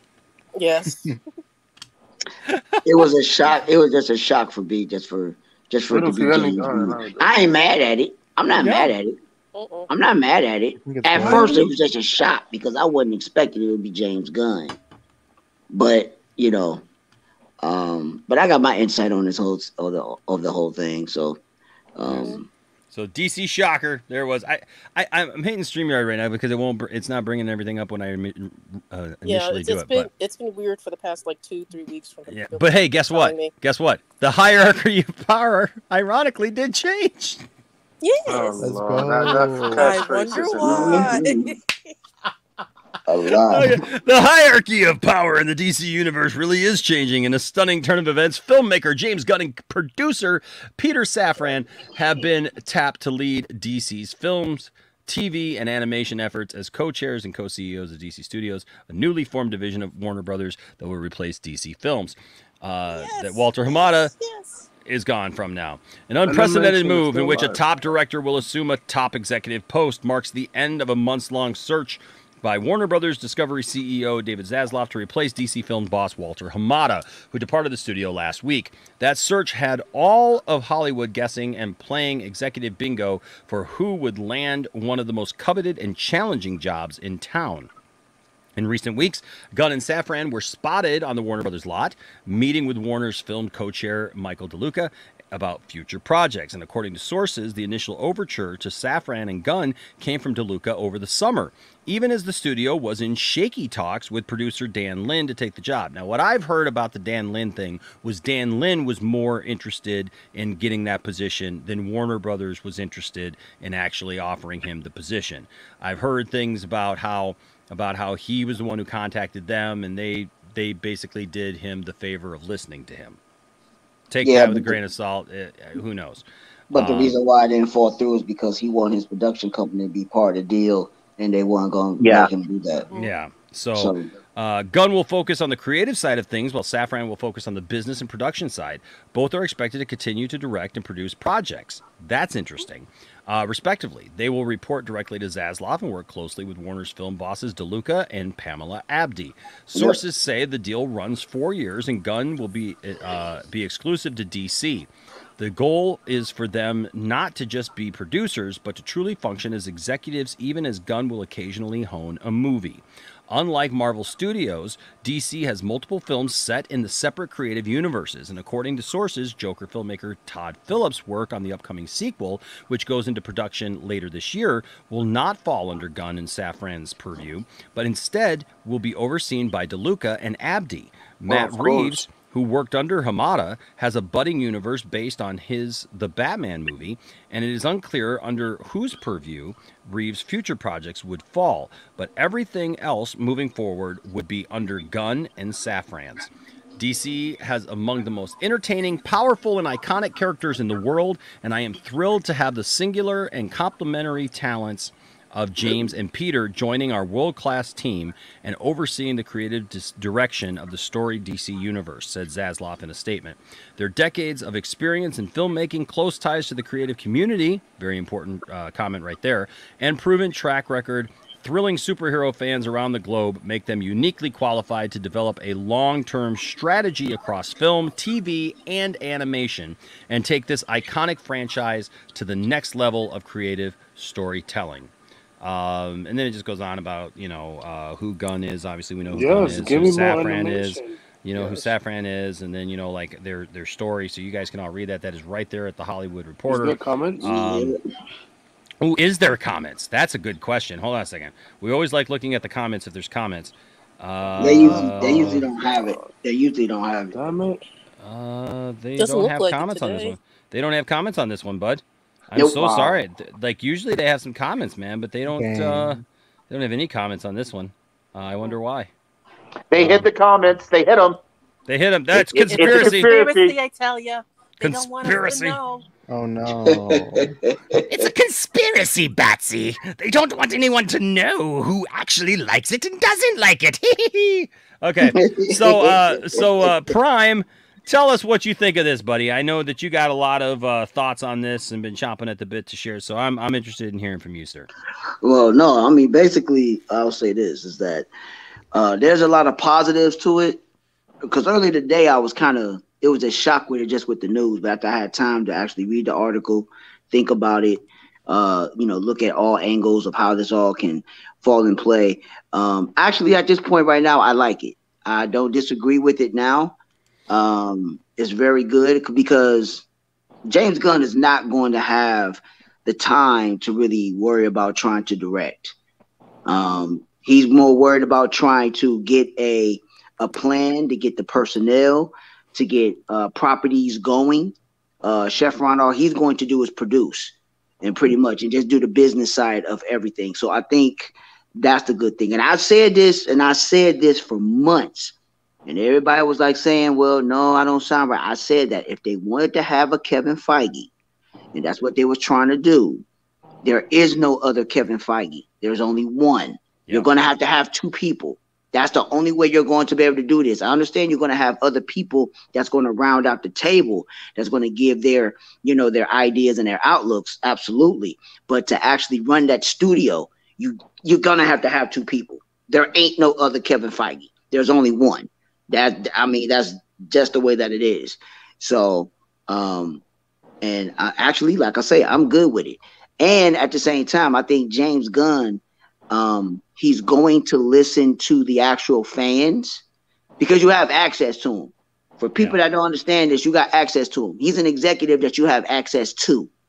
All right. He has social media. Now, will he be on it personally? I don't think so. I think he's going to have individuals that's going to start running his accounts and start looking at the feedback and what people are giving him. But other than that, I'm really looking forward to see what the direction that they're going to do, what they're going to go with. And you know, and the main thing that I looked at is that James Gunn and Zack Snyder, just for Zack Snyder, you know, if you're a Zack Snyder fan and you're thinking that Zack can come, they're real close friends. James Gunn really likes Zack.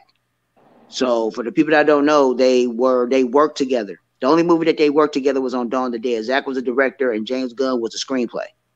So so they're very, very good friends. So I don't think there will be a problem with that. But just moving forward, hey, you know, we just gotta wait. Just wait till everything fall into place and go from there. And they can't do any talks. A lot of people keep on complaining about, well, have y'all talked to Zack and all that? They can't talk to Zack yet. Zack still has a deal with Netflix. That's not done until June of 23. Once June 23 get here, whatever day that is, once June is done, that's the month that The Flash come out.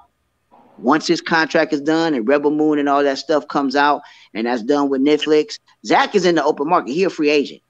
So they can start doing negotiations then. So we just have to wait. Right now, the bowling pins are set up. It just depends on how they're going to knock them down. And we just got to wait and see how this all pans out. So 23 is going to tell a lot. So I'm optimistic about it. Yeah. And you know what? And Prime, that's exactly how I feel. It's like, I don't think that, I'll say this. I have enjoyed some of,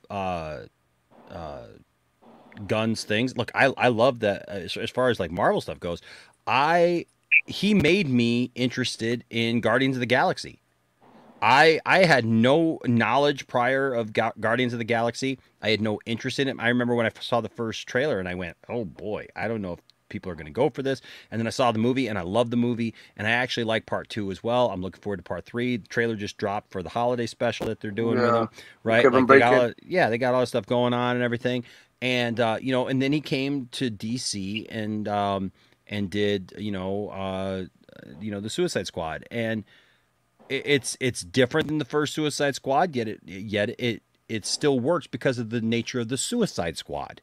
Like here's the thing too, is like people who are like all pissed off about the Suicide Squad movie, and they forget that like the Suicide Squad is always changing. It's always going to be a revolving door of people, and it's going to have different feels to it because it's going to have different characters. And it's like Polka Dot Man, nobody cares about Polka Dot Man. He made me care about Polka Dot Man.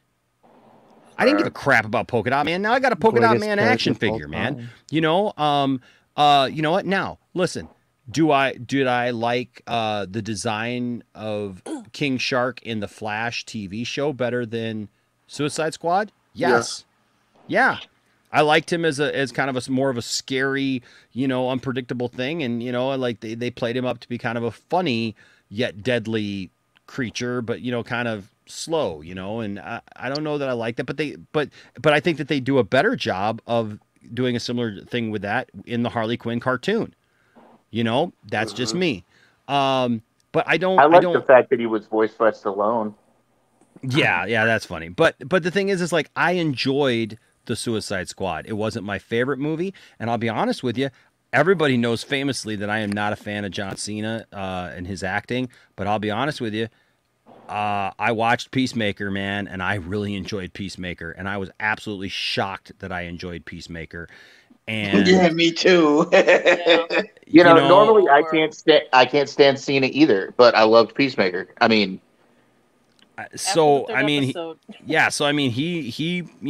he turned my head with that. And look, there's the things about the tweets because look, we all know, and let's just get it all out there, okay? Let's just have the conversation because somebody's gonna, at some point bring it up, and I'm sure there'll be a comment about it or whatever. And I was even watching Dave, Film Junkie, earlier tonight, and he brought it up too and was talking about it because people are just going to have this thing constantly, and that is the tweets that he had that got brought back up, and and people calling him names and stuff like that, and saying that anybody who supports this move, anybody who supports this is a supporter of those types of actions. No, that is not how this works. Look, I when I reported on, I remember where I was and what I was doing when I reported on the James Gunn controversy a couple of years ago when it happened. When that dropped a few years ago. Was it 3 years ago now? And I said, Well, I mean, it was 2018. No, it was 2019. I thought it was 2018 because I looked up the tweets. Wasn't it? Oh, you know what? It was 18. Today. It was 18 because Yeah, it was the year that I had my bariatric surgery. You're absolutely right. Yeah. So I mean, it's been a while now, and look, people do some stupid stuff, and people have done some stupid stuff, and people are going to continue to do stupid stuff. But again, I say the people who want to go after everything like this, there's a problem with it, and that is if everybody drug up every stupid thing that you ever said in jest. Or, oh, you didn't mean it right that one time, right? But somebody was recording you and they got it and were able to use it out of context or, form a narrative around it, right? Then everybody in the world could at some point be made to look like a horrible, awful person. I think that we have to judge people by what they portray in their daily lives. And you know what? And sometimes people change too. And that's what James Gunn talked about is like, those tweets had been like 10 years previous. And he talked about how, how he had changed, and look, we got to give people a chance. Now, I'm not saying that like everything is just like, oh, well, we just go, oh, well, we're just going to totally ignore that. That's not the point. But I think that people acting like, what was the guy never supposed to work again? Like, because you like Zack Snyder stuff. That doesn't make any sense, and that's my biggest problem with it is that I don't feel that it's genuine. I don't feel that a lot of the people coming after James Gunn now about that stuff is actually genuine. That they actually care about the James Gunn situation. What they really care about is they didn't get what they wanted out of a DC property thing, and that's sad and pathetic.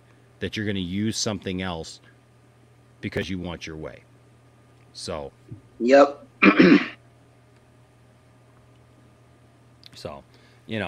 But that's just how I look at it, But the thing is I'll say to people in the chat, here's the thing: I vet anybody who watches my children, and I wouldn't let anybody from Hollywood just watch my children.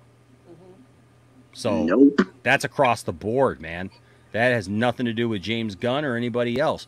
I wouldn't leave my kids alone with anyone like that. So plus, you got to realize James Gunn got vetted by Disney when he got rehired. Yeah. Yep. So Disney's on the line, not WBD. Disney. Yep. Okay, folks, look at where things are. Look at what is happening. Again, gather the right information, the truth. Not the speculation from people who don't know their butts from their elbows. Please think.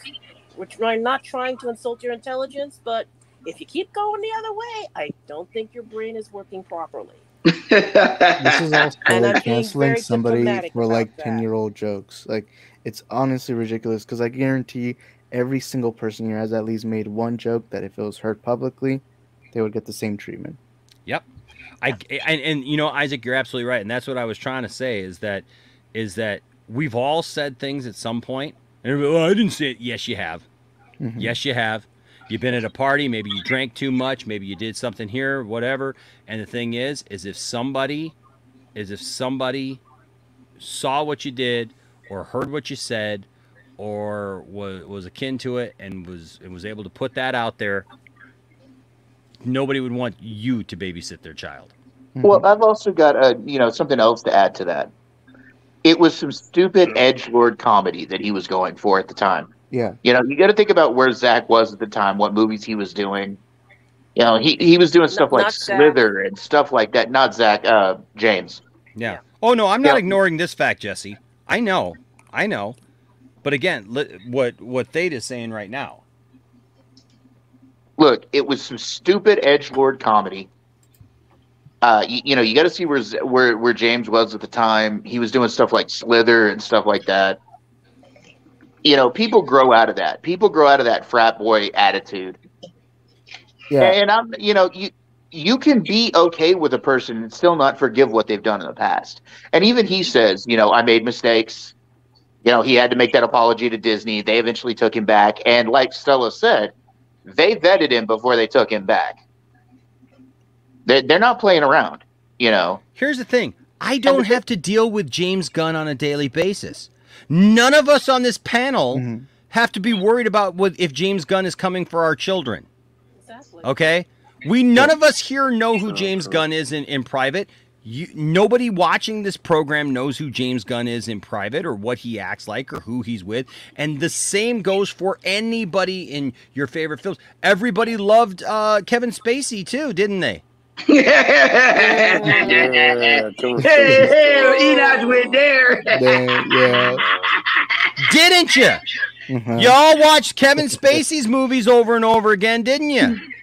And you heralded him as a great actor because he was. Oh, you all loved your Bryan Singer when he was with X-Men, didn't you? This is what I'm saying. You don't know what people are like in private. And the thing is, you know what?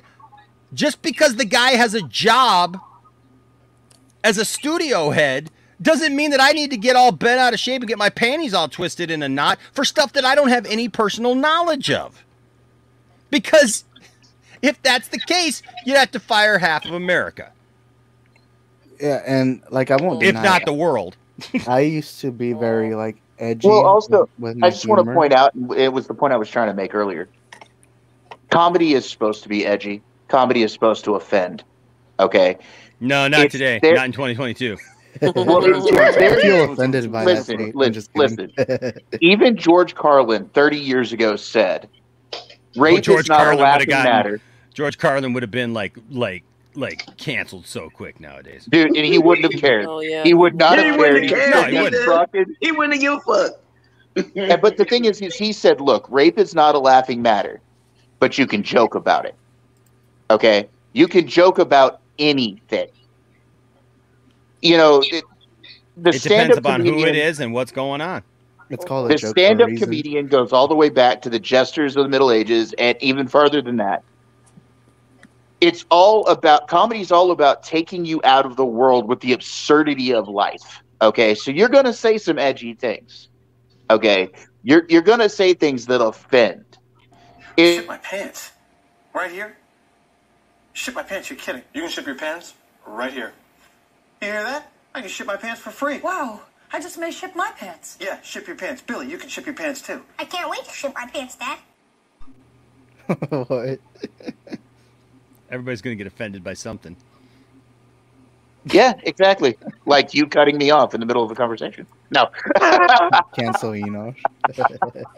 Oh, yeah? Well, guess what? His testicle sack is now so large, he has to wear a huge hoodie upside down instead of trousers. Oh, my gosh. Oh, my Oh, Hey, Lord. Enoch, I need to order one of your Poindexter Lounge hoodies so I can do that. No. That's what they're good for. You make a 7X large, right? Yes, sir. Go ahead, Thade. No, but like my point is comedy's about the absurdity of life. Okay, that's what it's there for. And people are going to say edgelord things. People are going to say things that offend. Because fuck you, that's why. Okay, like. Well, even that last clip that I just played right there, I had one guy who kept coming after me every time when we used to play that back in the day because that guy passed away. Yeah. Mm-hmm. And I'm sorry. Here's the thing. You know what? I have family members who've passed away that we still joke about and we still have a good time about. And you know what? Nobody is like trying to gun after that guy. You know what I mean? Like they're not trying to go after that guy. It was a funny clip that got passed around. So what are you going to try to vet everybody who ever passed away? It was in any clip that you ever laughed at. See, we're holding each other to standards that like make no sense at all.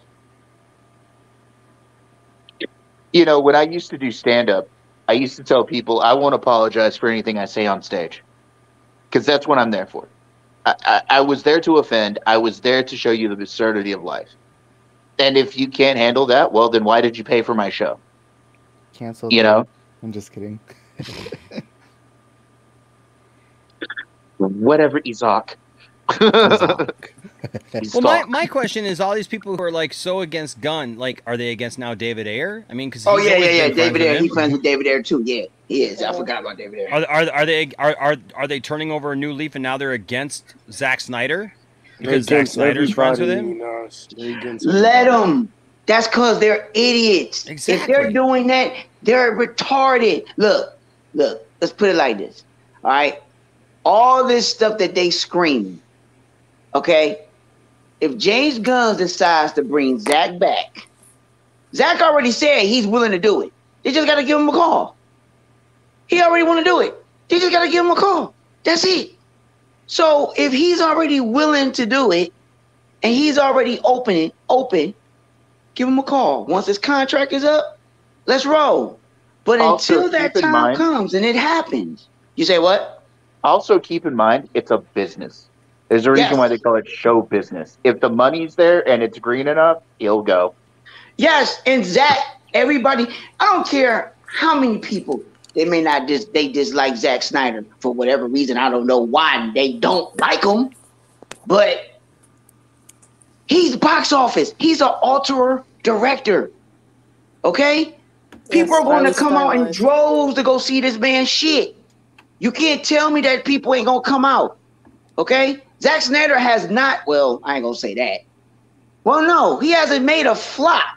Well, even though Sucker Punch was good, it wasn't critically the way that it was supposed to be. But I think that's probably the I'm only sorry. one. It sounded like you were just doing a comedy bit right there, Prime. It's like, he has not made... No, I'm not going to say that right there. Wait. No, I'm going to say, he has not made a flop. Well, there was that one moment. There was so like, You know, I like Sucker Punch, but Sucker Punch didn't make the money financially, whatever. But every other movie that Zach has done has been a financial success.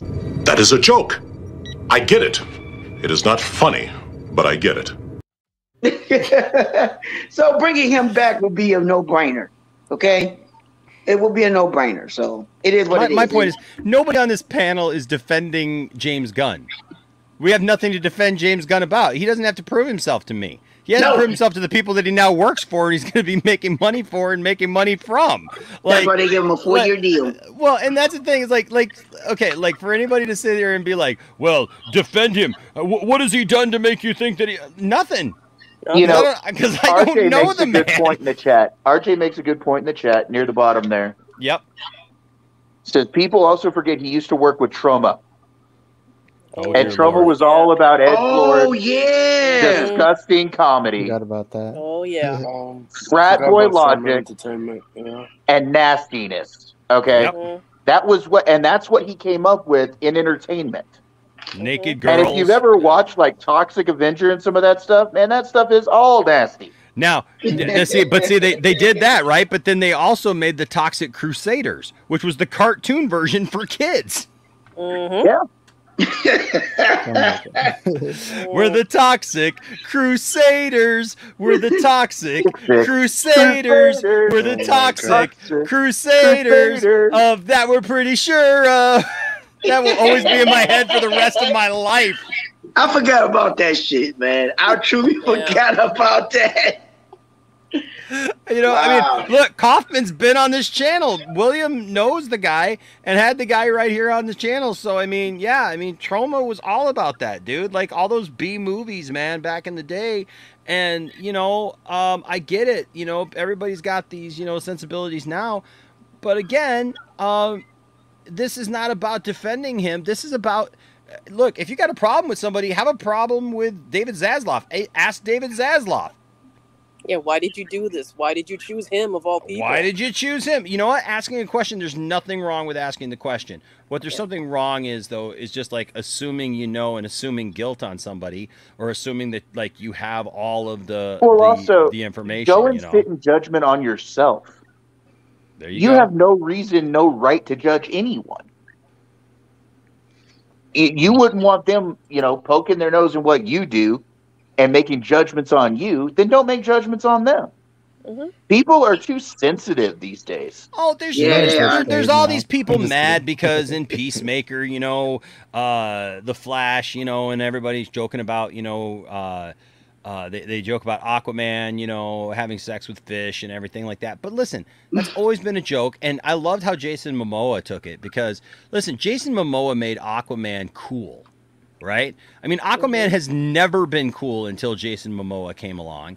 And Jason Momoa made Aquaman just BA. And here's the thing: if you don't think that Jason Momoa's Aquaman can survive somebody making a fish joke about him, like, then you just don't get it. Because that has been the power of Zack Snyder. That Zack Snyder made Aquaman to be feared and to be something like a force to be reckoned with. Okay, and you know.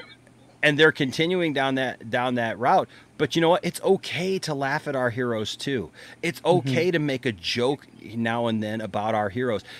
Superman. You know what? Superman can survive somebody trying to make a fetish joke about him in a show, or making a joke about Batman, or whatever.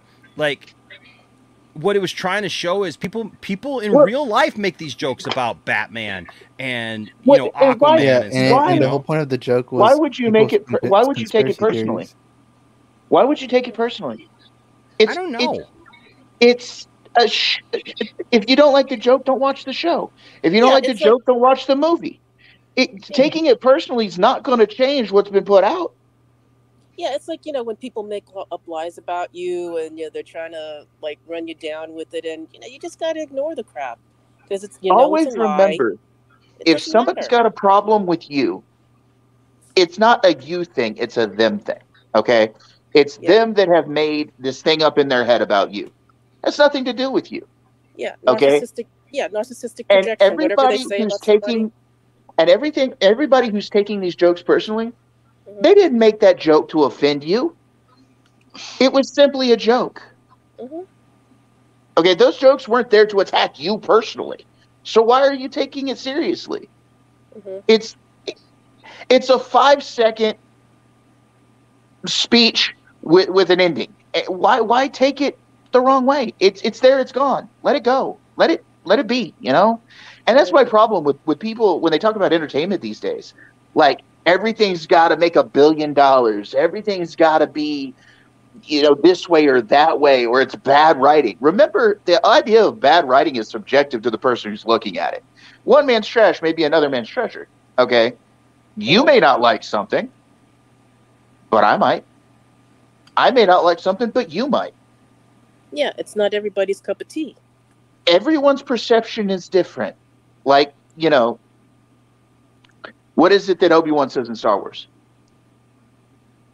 From a certain point of view, everything I told you was true. Okay?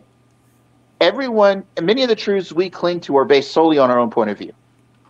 Okay? What's true for you may not be true for Enosh. That's the point. We all have our different perceptions on the world. Now, can we come together and share our perceptions with each other? Of course we can. But don't be offended over a joke. There's no point. That joke didn't break into your house and kill your children and your wife. Right, and it didn't do any other things either. And look, one more prognostication. And then I'll that's shut the up. word. By the way, prognosticator is the word that I was trying to remember. I know, and I was trying to remember to type it to you this afternoon, and I couldn't remember the word. But no, prognosticator of prognosticators. One more thing to say here, and it is this. To all of you out there who say that entertainment today has ruined your childhood, why? If you let it ruin your childhood, you're weak. Because nothing changes the fact of how you felt the day you saw that the first time. Nothing changed my wonder the first time I saw Star Wars. Rise of Skywalker didn't hurt that. The Last Jedi didn't break how I felt about Star Wars. Hold on a second. Magic 8 Ball, prognosticator of prognosticators. Was Thade hurt by The Last Jedi? Yes. Outlook good. Well, I'm sorry, Thade. I'm sorry, man. I can't argue with the 8 Ball. But anyway, I'm just saying. I'm telling you right now, it is what it is, bro. If you let something ruin something from your childhood, then you have got a problem. Yeah. I've never had that happen to me. You may not like how something has changed, but also remember, entertainment changes with the times that you live in. And everybody who says that my entertainment's not supposed to be an example of today's world, then you don't understand entertainment. Okay. You are wrong about it. Listen. I love Star Wars. But I still have, because I love The Last Jedi, and I make no bones about it. And I just tell people, if you don't like it, you know what? Here's the thing. I've been absolutely honest. I have not enjoyed Andor. But you know what? You haven't seen me doing stream after stream about how it's ruining Star Wars. It's ruining what I love about Star Wars. It's ruining my childhood because it's boring and it's long and drawn out and it's sterile and it's dry and everything. Because you know what? It's still Star Wars. It's set there in that universe, and somebody I know likes it. Everything doesn't have to be for me. So to just wax on about how, it's destroying my childhood and destroying everything that I love, enjoy the stuff that you did like. I do want to get to this real quick because he gave a $4.99 super chat, and I appreciate it, Steven. And I pulled it up. So Steven here pulled this up, and he says, Enosh, look at Grace's Superman's back video and watch how she answers my super chat, self-own 1620. So I did pull it up here, and I'm going to... Whoops. I'm going to share that real quick, and we'll see how she answered Steven's super chat right here. Oh, this should be interesting. Jose, thank you. Activation. Trisha, did you have another super chat? Steven says, I think means you don't know. Why are you more credible than Cavill himself about Superman's future? That's a very fair question, Steven. I'm not saying that I am. I'm saying pay attention to what Cavill actually said. Oh my God. Oh, wow. That's what I'm telling you. Are you serious, son? Are you really serious? Oh, wow. What the fuck did she just say like Trisha, that? did I miss? I met Trisha. Steven, Trisha. I think means even the trades were like, yeah, that's the word, Jose. Thank you. Activation. Steven. Trisha, did you have another super chat? Steven says, I think means you don't know. Why are you more credible than Cavill himself about Superman's future? That's a very fair question, Steven. I'm not saying that I am. I'm saying pay attention to what Cavill actually said to you. Oh my gosh. Okay. Okay. You know what? What is You know what? That woman really needs some sausage for real, cause she is off her rocker. She need to get pound cake. Some sausage? Daddy, would you like some sausages? Yes, I was ready with the drop. Yes, I mean, come on. Like Enosh B is on. I am on, baby. Like I had no idea that Prime was going to bring up sausage, and I'm just like, he's like, man, she needs to get some sausage. I'm like, hey. Some sausage? Daddy, would you like some sausages? Prime, you got me with that one, buddy. You said that, man. That's like, she needs to play with. I just meant Prime going, she needs to play with a bop it. Bop it. Twist it. Roll it. Roll it. Harder. I said harder. Why'd you stop?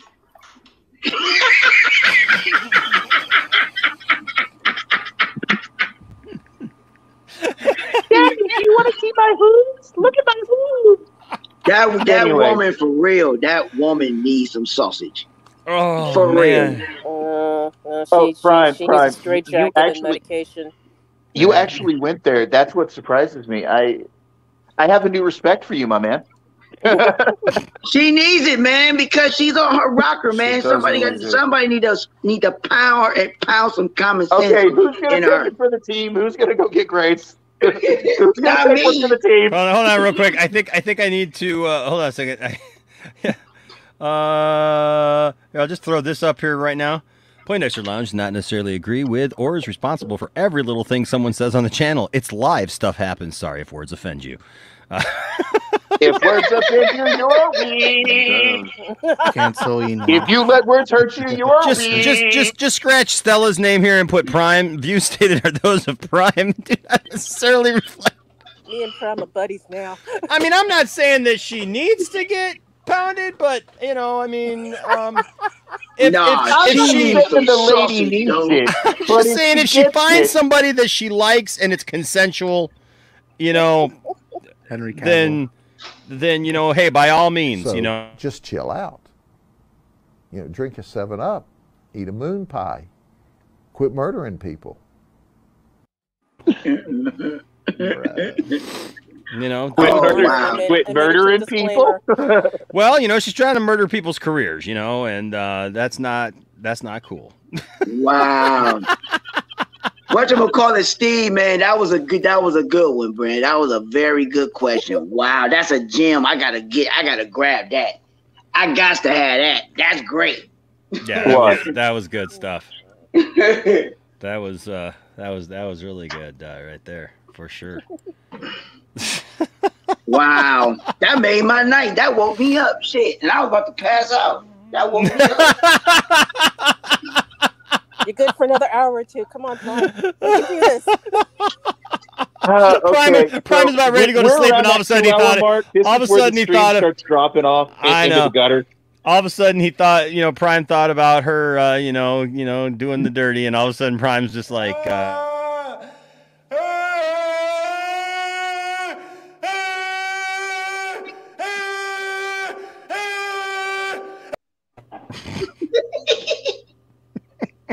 Matrix.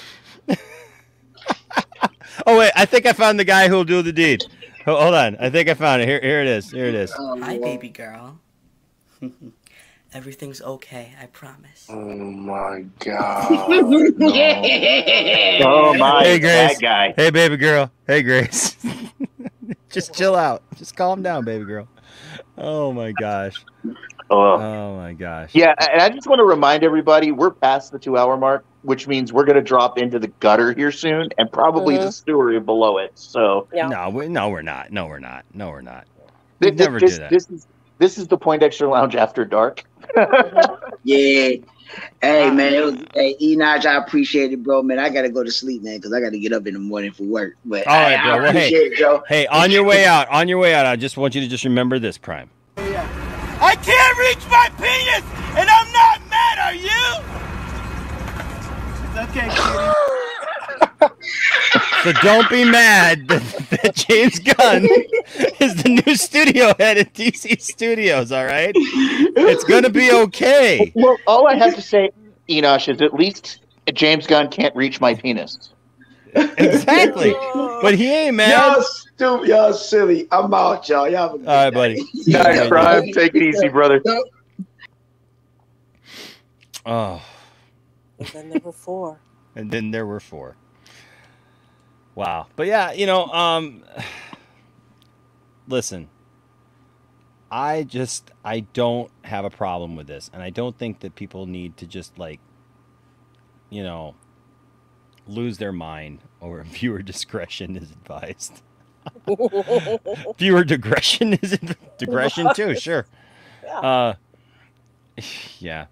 News, the world is ending, Grace. But whose world is ending? Not ours. She's destroying her sources and potential new ones. Yeah. Because of her meltdowns. It's not a good look. Yeah. Not a good look. It is what it is. But here's the thing. At the end of the day, life goes on, folks. And if you love DC, stick around and just see what happens, for God's sake. Like look, I'm not saying that the whole thing couldn't just absolutely collapse and I can't be here 2 years from now going, oh my God, it's all a mess. Yeah. There's that possibility. There's always that. Absolutely. And that's the fun part of it, Enosh. That's the fun of it.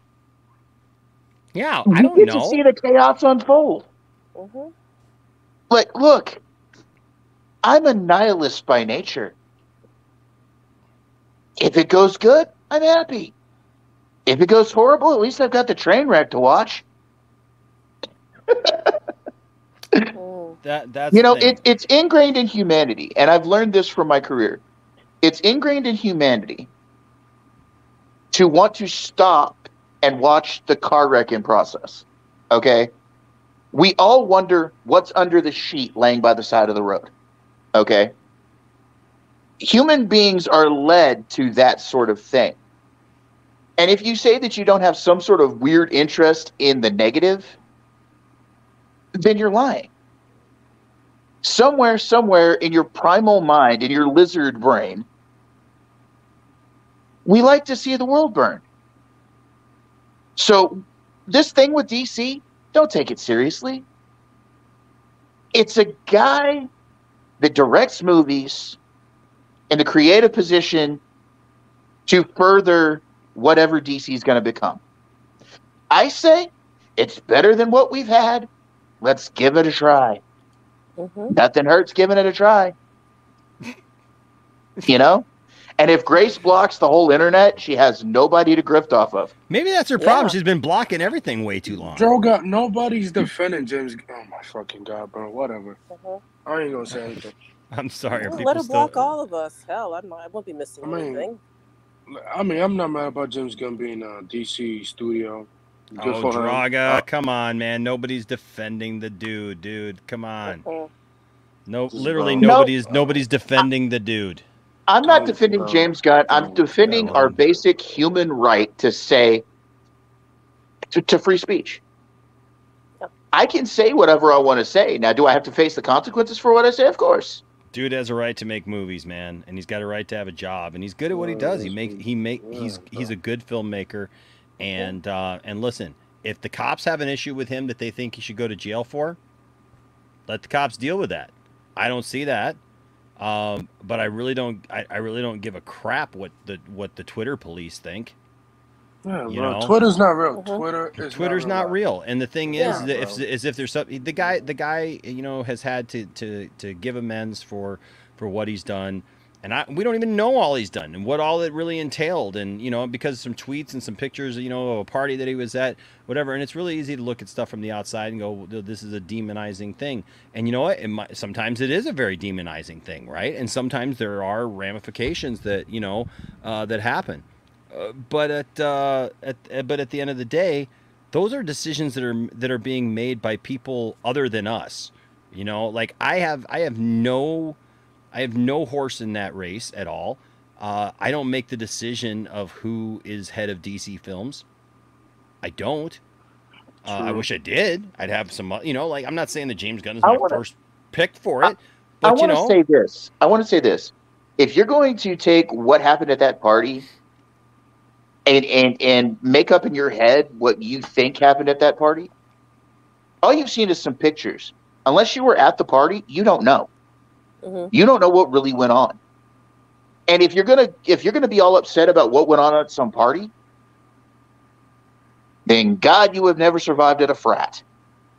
I pledged a frat in college, and this is the same kind of things that happen at frat parties. Now, did we have underage girls at the parties? No. But we did a lot of really edgy stuff and themes for those parties. Am I okaying it? No, but it's a thing that happened. Can I tell you something, Fourth 1000? Here's the thing, man. My best friend growing up as a teenager ended up getting involved in some things that I would absolutely detest, and is in prison now for the rest of his life because at 18 years old, he helped orchestrate the murder of his cousin. He got involved. He got involved in some racist gang nonsense in the neighborhood that I grew up in, and he literally helped organize over some drugs and over some gang turf war junk in the neighborhood that I grew, where my church is. Okay, I'm talking a guy who lived four streets over from where my church is right now, because I lived at the church growing up. And this was my best friend. This is a kid who literally, man, we did everything together. He spent the night on school nights because we were in the same class together. Okay. It's very damning sometimes to look at people and go, well, they are friends with this person, and so they agree with what they're doing. You just can't do that always. And it's just really not a good idea to do anyways without really knowing. And that's the problem is like we were talking about earlier about like car crashes. There's some stuff that like we're never going to know what really happened. So literally just trying to go over it and over it and over it and over it without knowing and without being able to experience what actually happened, it's kind of pointless. You know, my friend is in jail for the rest of his life. He's not getting out. There was a time where his family thought that he might get out, and his younger brother, actually came to me and said, hey, man, if he gets out, we need you. We need you to reach out to him because he had been in prison for like 20 years at that point. You're talking about a guy who went into prison. And the only reason he went into prison, I mean, like, if he had literally done this like a year earlier, he wouldn't have been in prison for the rest of his life. But because he did it when he did it, he was responsible. And he wasn't even the one who killed the guy. He just orchestrated it. He told them to do it. He told the guys to do it who did it. But he was the only legal adult. So the other two guys, guess what? The guys who actually pulled the trigger, they're out. They're free? Yeah. They're free. They're free because they were underage. And he was not. And that was my friend. But my friend was involved in a bunch of, like, really bad stuff. And I have another friend, man, who as teenagers, he was knocking up, knocking over all like the party stores by our house and stuff, breaking in, you know, stealing things, doing stuff like that. I wasn't involved with that. You know, I didn't have anything to do with that, but this was a guy who was my friend. And now that he's older, he's very apologetic for it, and he realizes he made a lot of mistakes. People make mistakes.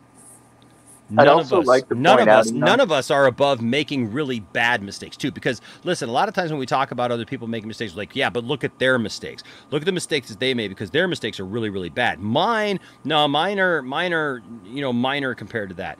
And maybe in some cases they are in our own minds. But the reality is there are some things that you know, like if we actually went back and thought about, what about every thought you've ever had? What about everything you've ever looked at on the internet? What about everything that you've ever talked about? You know, it's really easy for us, and I'm not saying this necessarily about you, Fourth 1000. I'm just saying that the idea in general is just, I think it's one that we just have to, I think that we have to be very careful. I'd like to point out that this party that everybody's upset about, it was a party full of adults. And if we're judged on everything at a party that goes on, what is life? No. Like, you know, this country used to be about innocent until proven guilty. Now we're getting you're guilty until proven innocent. And that's not right. It's this generation, you know. Marcus, who are you to say that anybody can't change? Because I've talked to my friend who's in prison, and he's got a completely different mindset than what he did when he was 18. He's actually learned from his mistake. You know, I can't speak for mass murderers and people who, like, you know what I mean, and got involved in, you know, some stuff like that. Because look, a lot of that stuff, there's a lot of other mental issues going on with stuff like that, right? And as far as like Disney and stuff, Disney's a company. Don't kid yourself that Disney is like a kids company. It's not a kids company. It is a major studio that is just like any other studio. You know, and that's it at the end of the day. It just is. You know, but we're all very quick to make judgment calls, and sometimes that you know, a lot of times that gets us in trouble. So, anyways. It's not on us to judge. Okay? Mankind is judged enough by enough things. Okay? We're judged by nature. We're judged by God, if you believe in that. Why is it your point to sit in judgment on anybody? It isn't. Not one of us here has a right to sit in judgment on anybody unless they personally hurt you or those you love. Mm-hmm. Now, if they've come at you, if they've attacked your family, then you have every right to judge what's being said or what has been done. Yeah. I would say, Fourth, he was. He absolutely was. And he's admitted that. But I don't see him still like posting things about going to parties like that or doing those things actively, you know. But again, that's not for me to judge because I'm not the one who hired him. You know, I'm not the one who did it, and I don't know that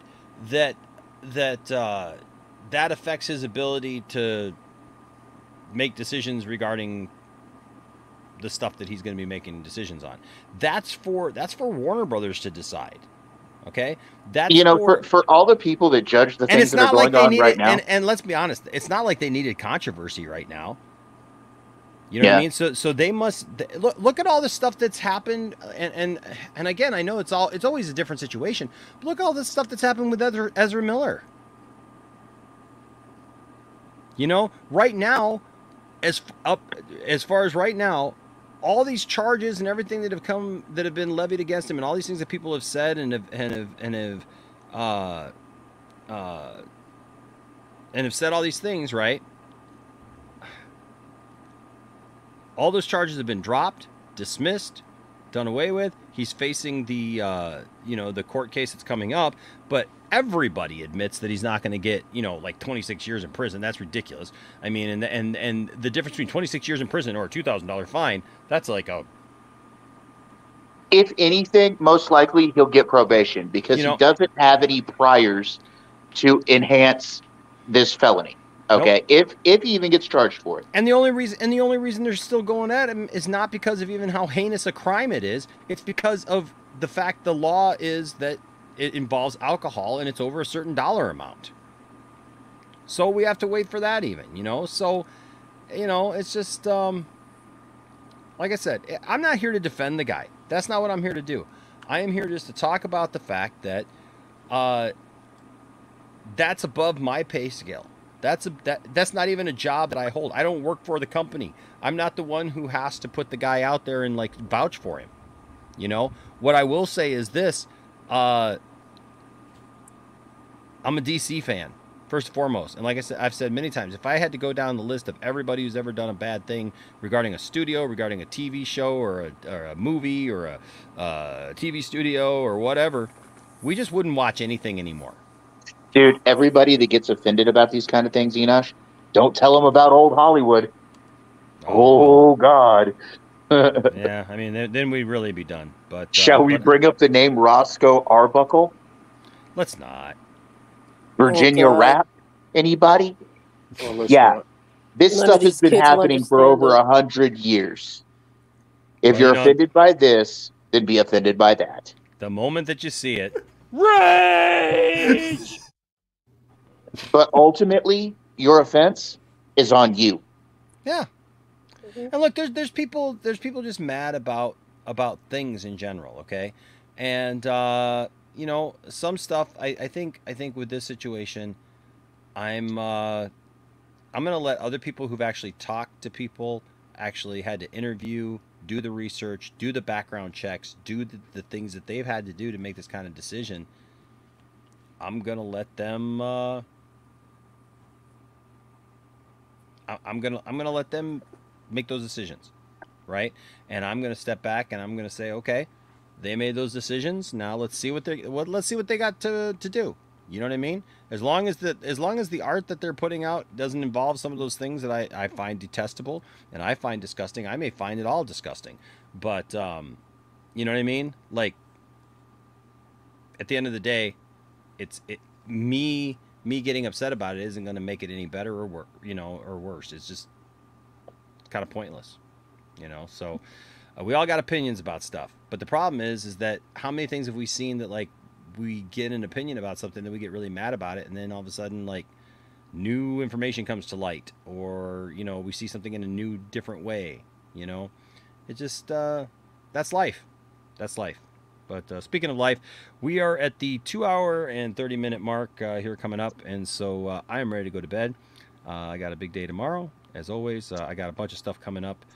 Speaking of which, because Halloween is coming up, and we got a big event this weekend, and so I got a lot of hitting the pavement, inviting people to the stuff that I'm doing, and so a lot of good stuff coming. But of course, we just had to talk about this stuff today because the news stories were too big today to pass up.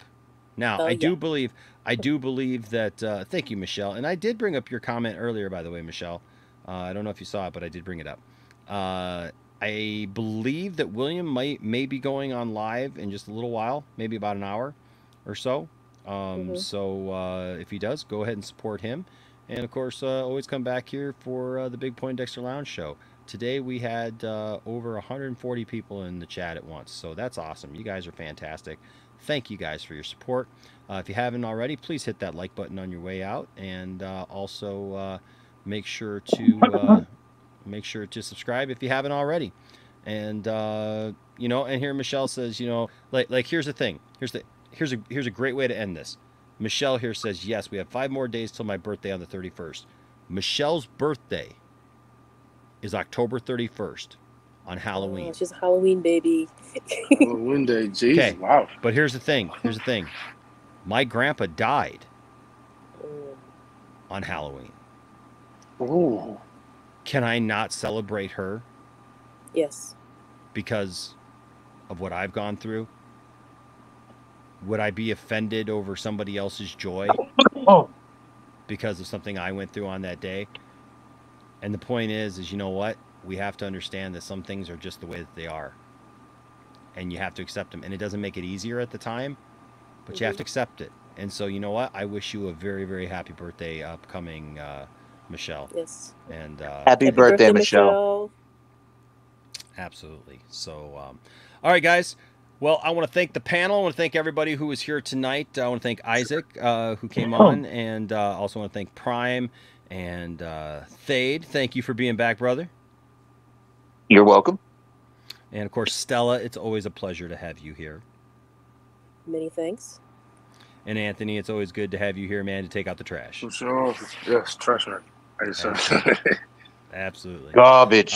And look, if we've learned anything about anything, it's that all the scoopers can go ahead and pucker up, come really close to the screen, scoopers. And you know what you could do? Kiss them all. Kiss them all.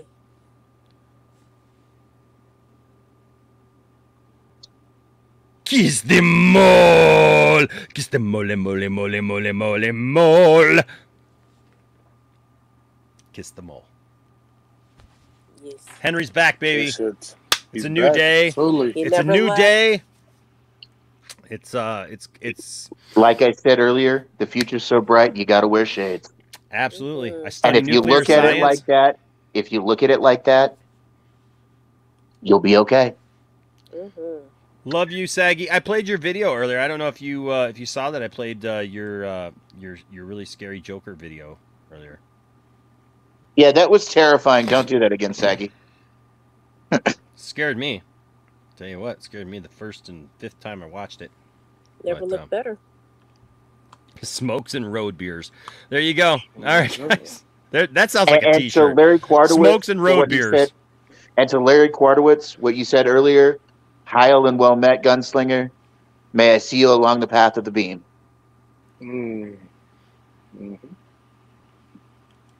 You're doing what all the time? The weird. She does the weird. It. Oh, you know what? Hey, so yeah. So here's what I'm gonna do. Let's see. What is that video? That video is how long?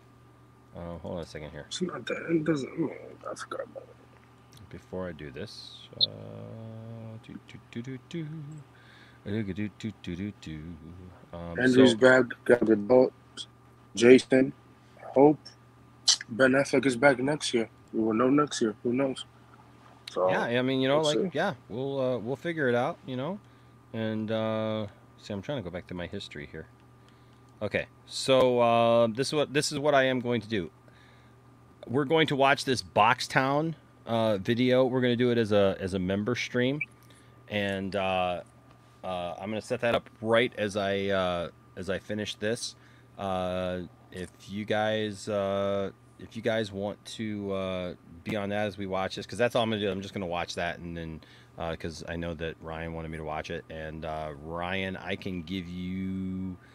I don't know if it'll let you watch it.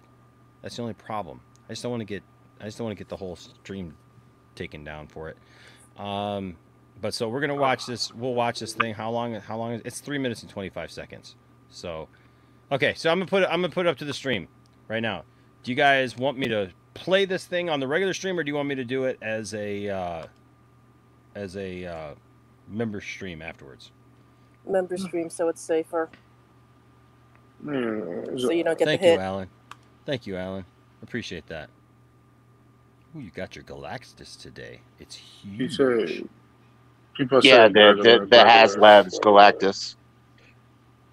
All right, you know what? I'm just gonna, and so I don't have to like set up a new thing because I'm gonna be ready to go to bed when I'm done here. So I'm just gonna play it. If you guys are watching this on the replay and you don't see it, it's because we got taken down. I had to remove it later. So here we go. Whoops! What in the world? Oh, there it is. Doop. Stoopy doop doop.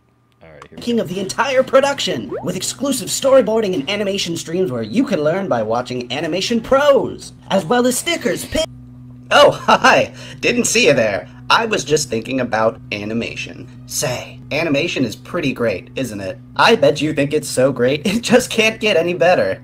Well, first of all, how dare you? And second of all, you'd be wrong. My name is Charlie. I'm a storyboard artist, writer, and director in the animation industry with over 10 years of experience. I don't know if you've heard, but lately things are becoming a little dire in the commercial animation industry. Big studios like Netflix and Warner Brothers are canceling original properties left and right, raising some terrifying and very legitimate concerns about the future of the industry. That's why me and some of my fellow industry professionals have formed the Bandit Mill Collective.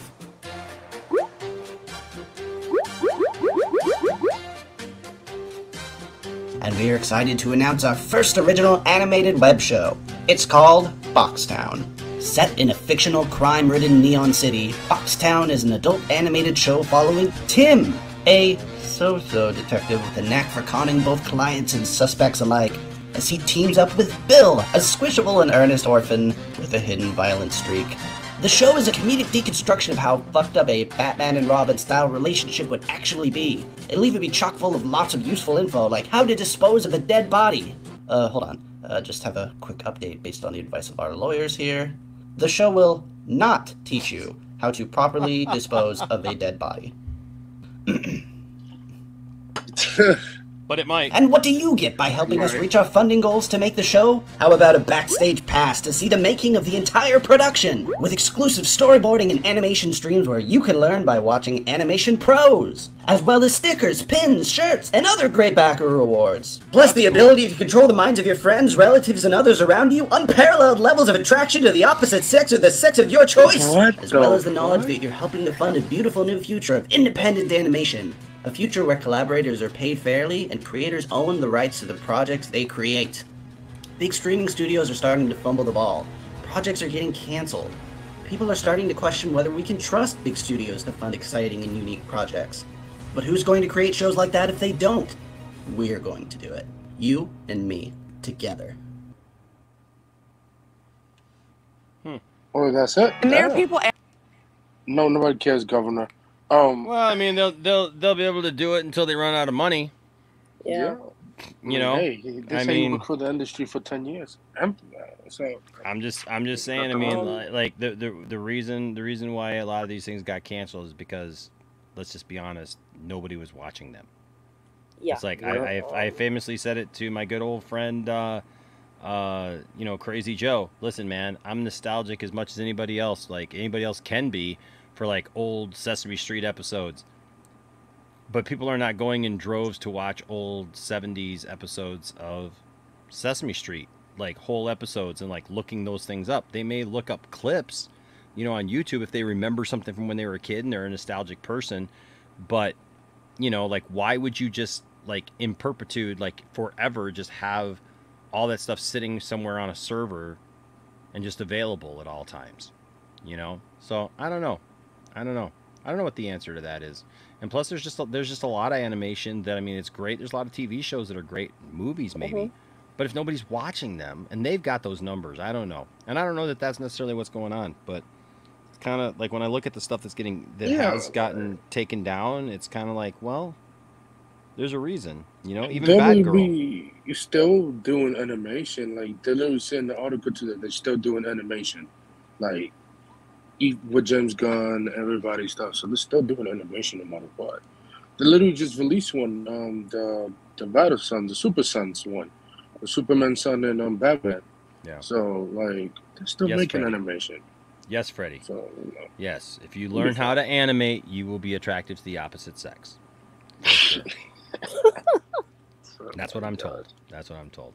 All right, guys. Well, hey, like I always say, don't let anybody tell you that your fandom doesn't matter, and don't tell anybody that their fandom doesn't matter, but seek to have great conversations and treat everybody with respect. And you know what? Just because you have an opinion doesn't mean that it's the only one out there, and it doesn't mean that it's necessarily right or that's going to even be your final opinion after time passes.